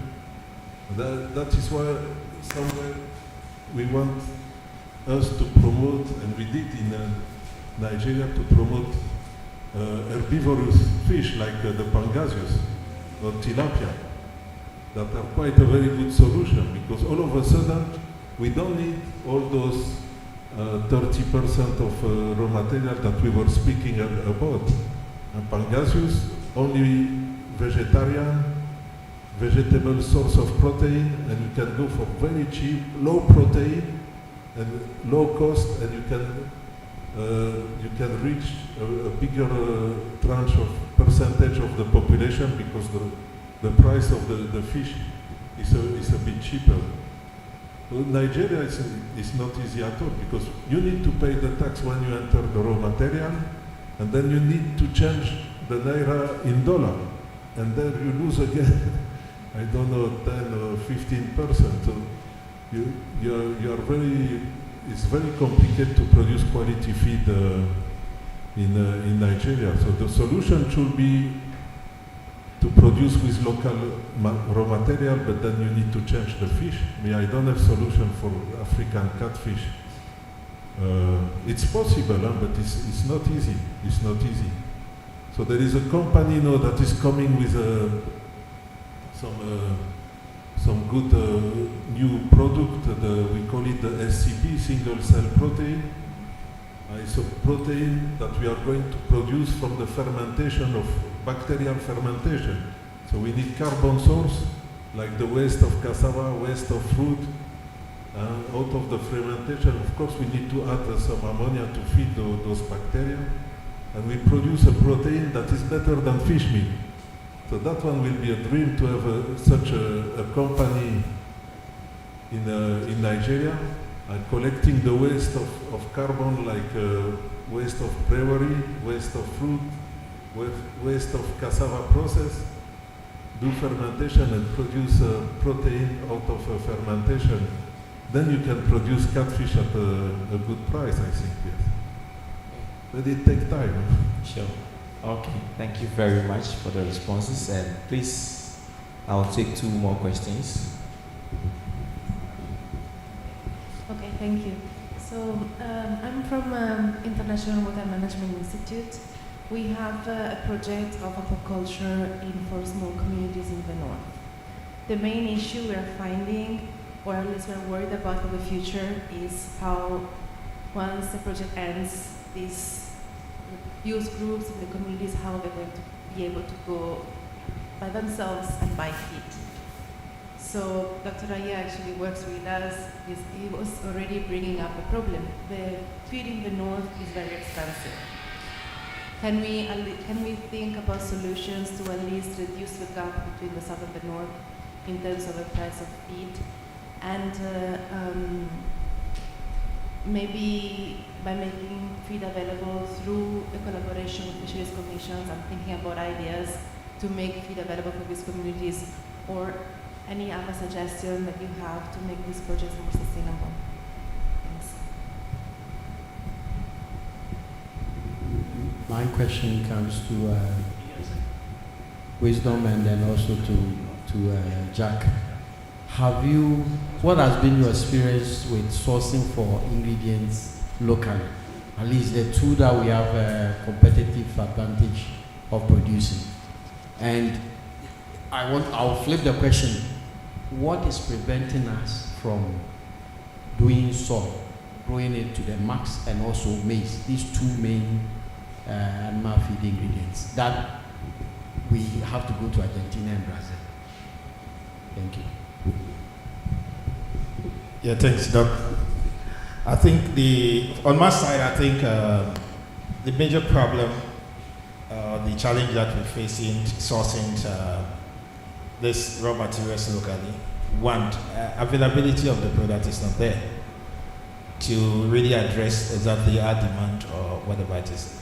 If the availability is not there, then it means also there is no data really indicating the right thing that is in the market, because you cannot walk anywhere to say that yes, maize storage today in the country, this is the volume, and therefore we know for sure that it's rainy season, people will do maize and that's it. So these are the issues, and trust is also one thing, because you go into contract with people who work to you when there is really no demand for maize. They would really push everything on you. You go into contract. Once the demand is there, they don't respect the contract. So these are the challenges. The availability and also this contract issue. To address this, I really understand the difficulty of efforts in bringing livelihood to communities, and you novel ideas to them to see how best youths are actually seeing their usefulness and then seeing a future in and also realizing the resources around them and turning them into good things. But at the end of the day, it's all the links with money or the resources that it is. One, we are having a challenge as feed producers. We're trying our best, just like Doc said, that the feed actually doesn't reach out to some areas. That is one side that I would really say that yes, we have to really improve on that to make sure that they cover it. Because if we are able to export, then we should be able to also see for sure that our feed gets to areas that we can anticipate it should be. We have agents who actually buy feed from locations to whatever it is, and all of us do market analysis to see for sure that where are you putting your feed, because you are buying or you are using raw materials that is time bound with no security on price changes. So you put it in an area that is not really moving, your inventory cost is one, you're losing also on the product. So these are some of the things that we need to also fine-tune our business today to be more strategic and then reach out to communities and see for sure what are the demands in those areas. Because if the volume is not there, it will not be attractive to anybody in the community that I want to be an agent to sell this feed and also make an income out of it. We all have obligation to see this project as you do it going forward. And I think that just as you mentioned, Doc knows all of us, we work closely with him. Projects like this, I think during the formulation stage, it is really beautiful that the commission, which is our house, it is not his house alone. His house belongs to me and I can go there and play at any given time. He knows his office. I don't knock before I enter his office. So organizing programs like this, the only thing is to call us at the table that, look, what are your corporate social responsibility towards this community and whatever it is. And once we are involved from the beginning, we will play our role to see to it that that project will be successful. And once it is successful, we can actually also continue with the community to see that it goes well. Because if the project fails, those people there will no more have any place than to move right down to Accra, move right down to our homes. If they don't have any space, they will jump our walls. We will have dogs, we will have everything, but they have to find a space also to live. So we are quite committed. We do a lot of corporate social responsibility to people. Just as you mentioned, we have gone further by buying, procuring seeds, fertilizer to communities that we want to provide you ABCD. You grow, we are not just coming to take it free from you, we buy it from you. But trust me, they produce those products. At the end of the day, even making it available for us to buy was never possible. They sold it to whoever they want to buy it to. And all the project at the end of the day, you have to just stop it. So it purely issues on trust, availability, and then also broad consultation among us. We can really see it going because Ghana is not that big like Nigeria, we can say, and other countries. With our collectivity, we can really make success in everything we do. Thank you. Let me just add to it. You see, I understand some of them. I try to sit here and be at the same time. They are businessmen. They can't put the feed where people will not buy. So they look at the number of farms around the area and see when I sell my feed there, how many days will it take for it to finish? The expiry date of their feed is about 6 months. 1 year, no, it's 1 year, okay. This is interesting. Because for food, it should be 6 months. But for fish, maybe it's 1 year. I would take it like that. So for business reasons, they might not have their their outlets all over the place as we wanted. You know, but as we expand our projects to those areas and start to promote those things there, we have to look for alternative ways. That is why we are building the capacity of the fisher folks or the fishermen or farmers in feed production.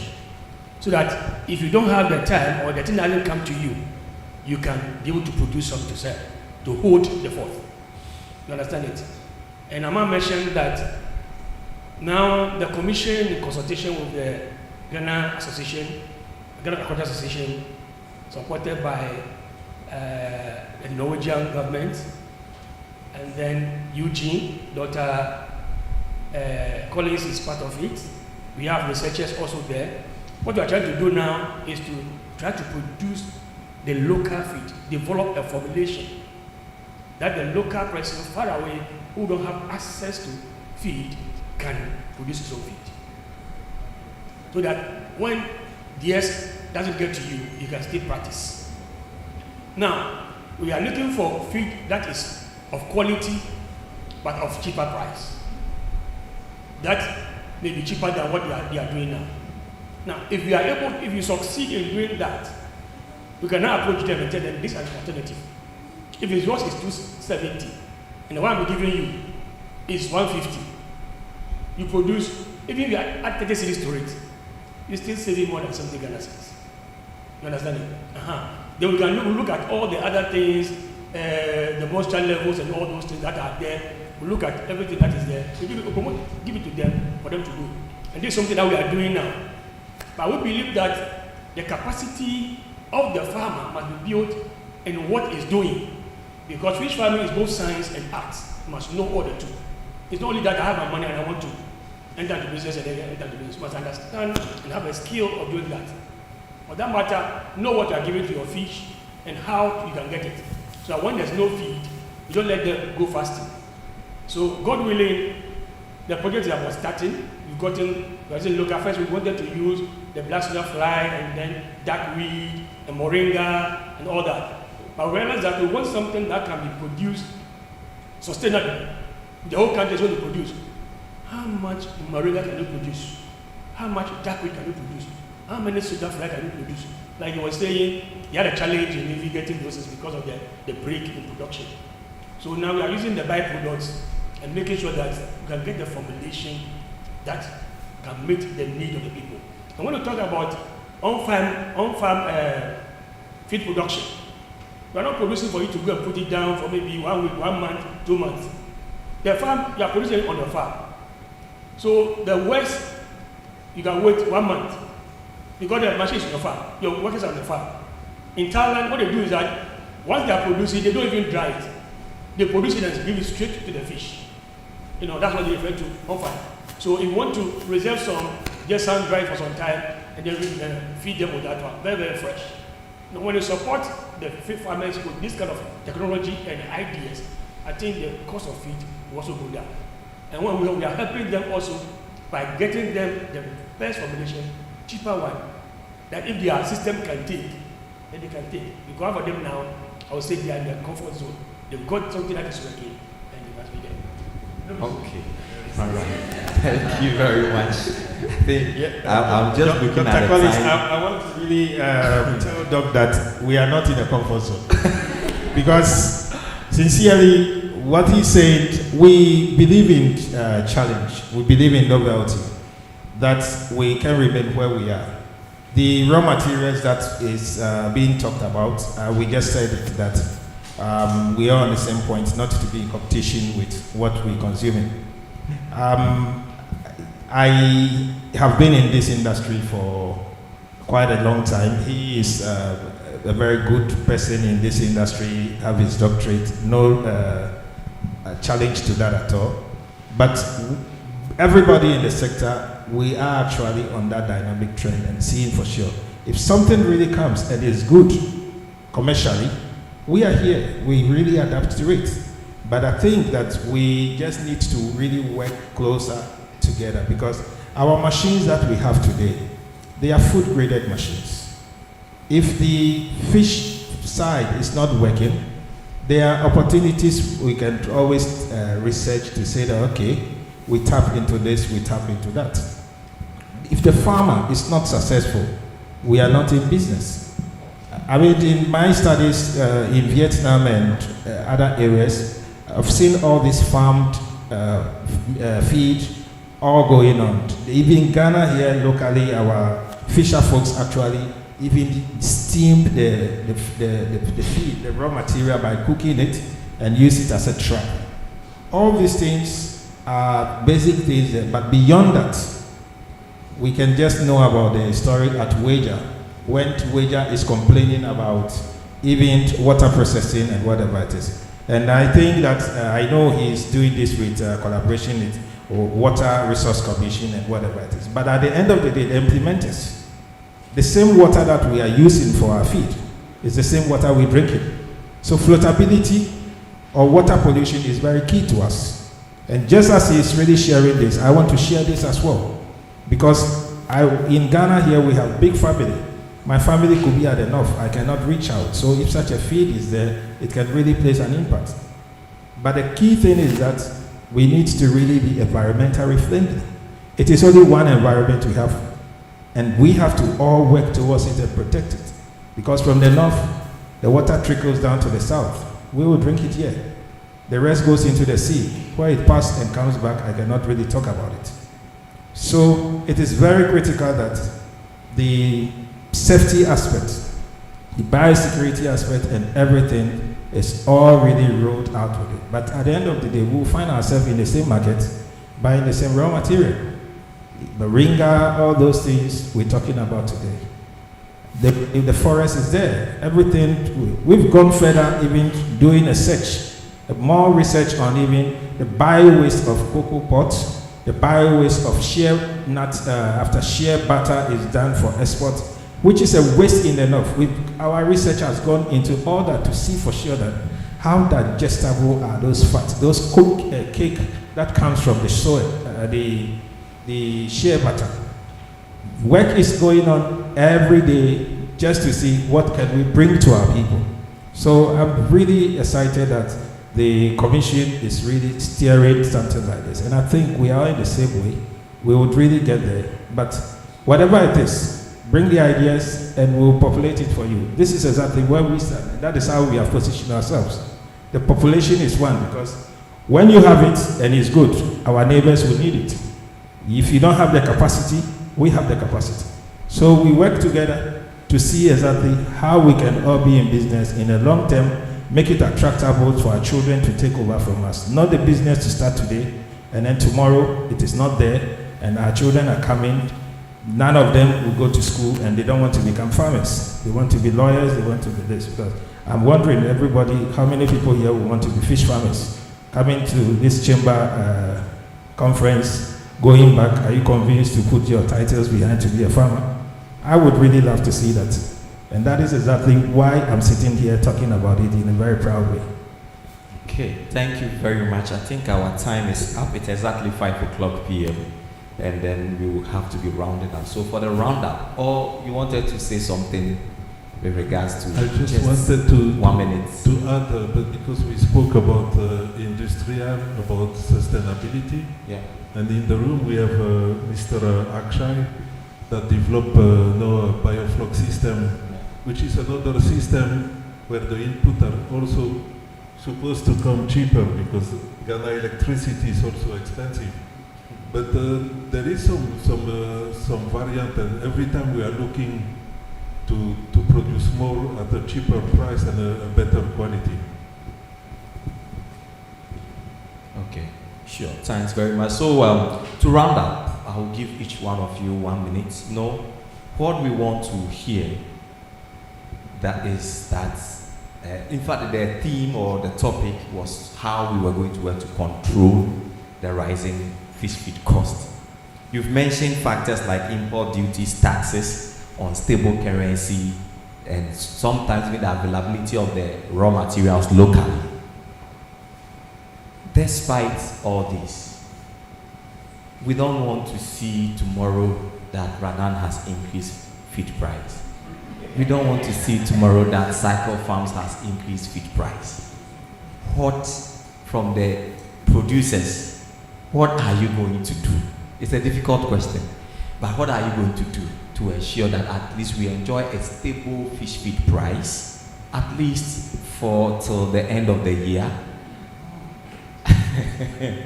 Then from the government perspective, what is the government also going to do to support these fish feed companies to ensure that we enjoy a stable fish feed price so that the farmers can also budget well and also plan well? Then consumers will also be very happy with the prices of fish on the market. So I'll start with maybe yes, Jack. So just within 1 minute because our time is up, and then we round up. Yeah, so I already said we don't want to compromise with quality. As the price of raw material are directly linked to the international price, our prices are going to increase. We need to front reality. And I don't want to sell dream today.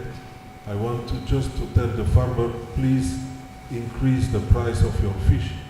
This is the problem.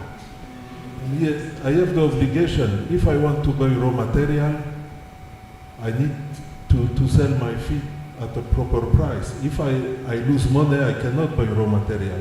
Farmers should be the same. Why farmers are not increasing their price?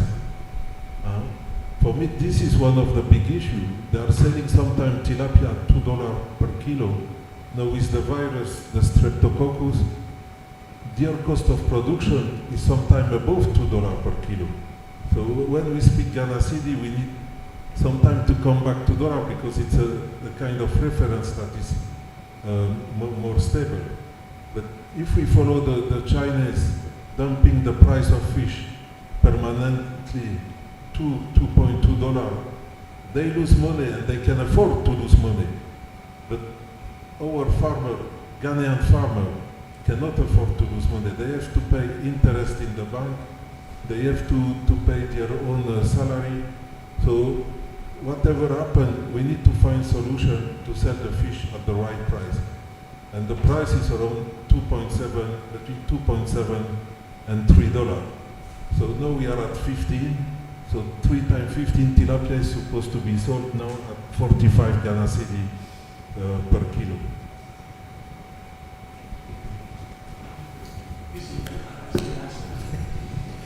Anyway, Doc, I will accept it.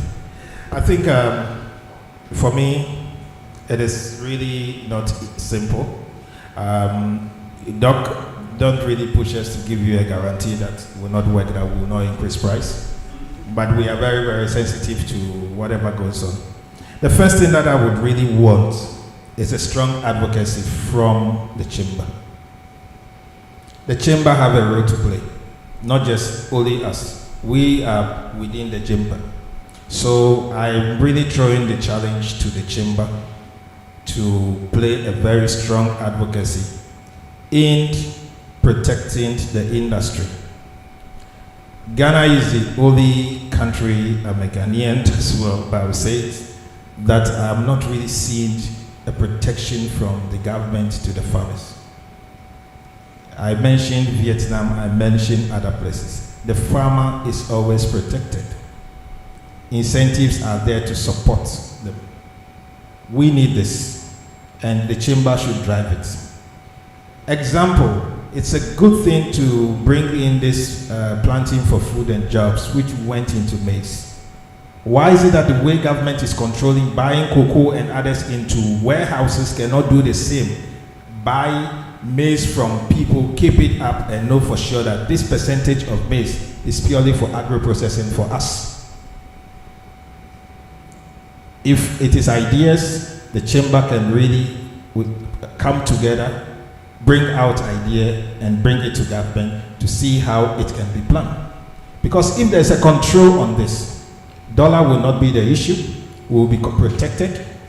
If there's a control on all those things in those warehouses, we know the capacity of each production outlet, we will know for sure that yes, this is going in and this is produced and back into the system.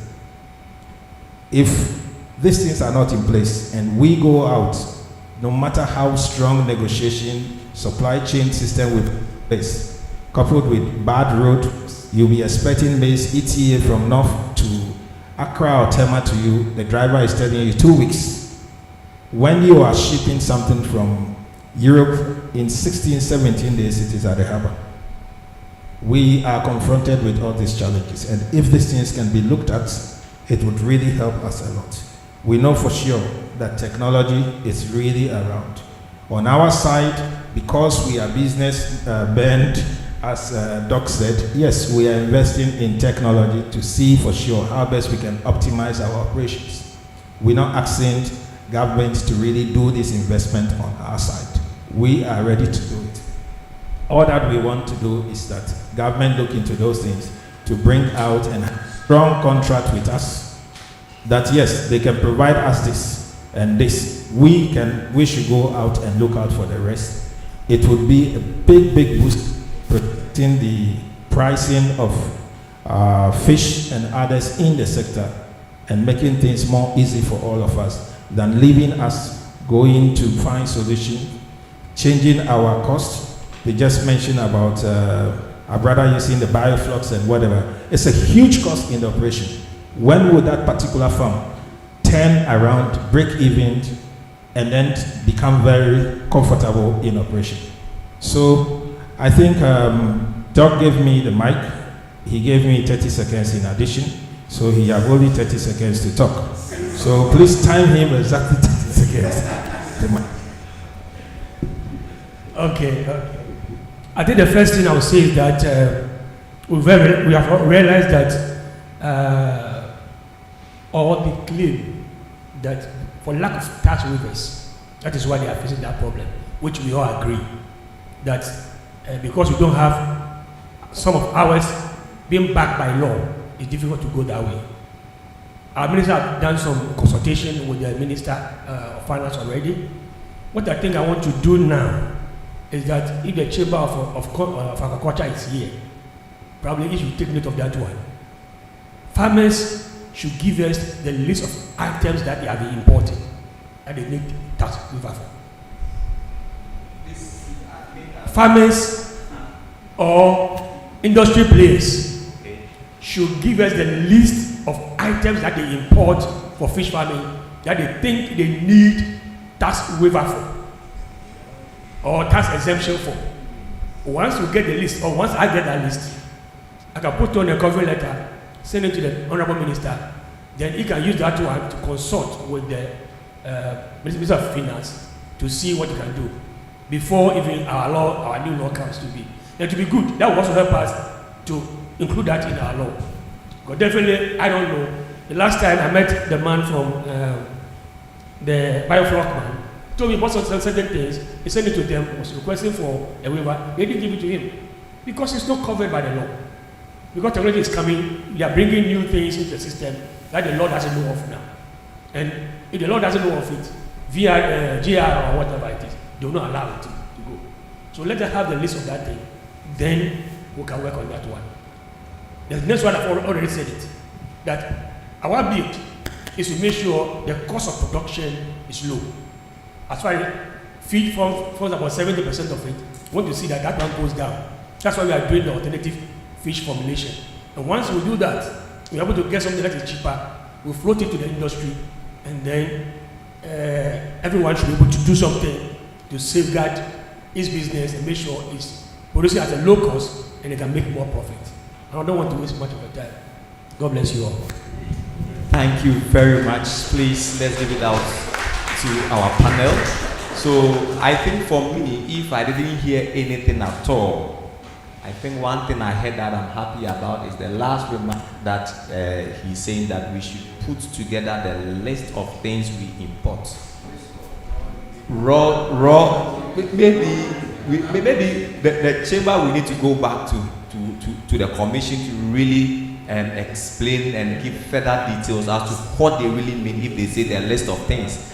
Otherwise, I will come and tell you that I'm importing nets, I'm importing this, and you have to give me the waiver. So I think the chamber will take note of this. We'll go back to the commission to get further details about this, and then we'll communicate it back to the industry. But I think our panel has been very good.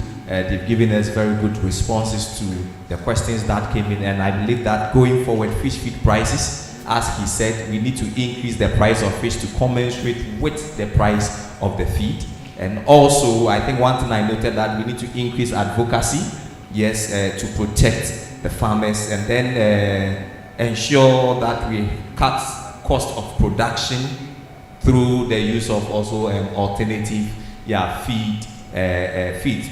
Probably you have to use it as a supplementary, as you indicated in one of your submission. Use it as a supplementary feed and not as the main feed you use throughout your production. Thank you very much, Mr. Kodapi from Cycle Farms. Thank you, Dr. Lawrence Ahia from the Fisheries Commission, and also thank you very much, Jack Magni from Ranan Fish Feed. Delegates, thank you very much for your time, sitting through all the way from 1 p.m. or so, all the way to this time. I think you've done so well. Please give yourselves an applause. You've done so well. Tomorrow, the conference continues, and I think they made mention of biofloc. Tomorrow, the first session we are having in this room is on the recirculating aquaculture system, the biofloc system, and whether Ghana is ready for this. I think you don't want to miss this. Let us come around. Let us listen to what the pioneers of these technologies in aquaculture production have to say, and you'll know whether Ghana is indeed ready or not. So please, I invite you all to join us again tomorrow for the second day of Aquaculture Ghana 2024. Thank you very much and have a wonderful evening. Thank you.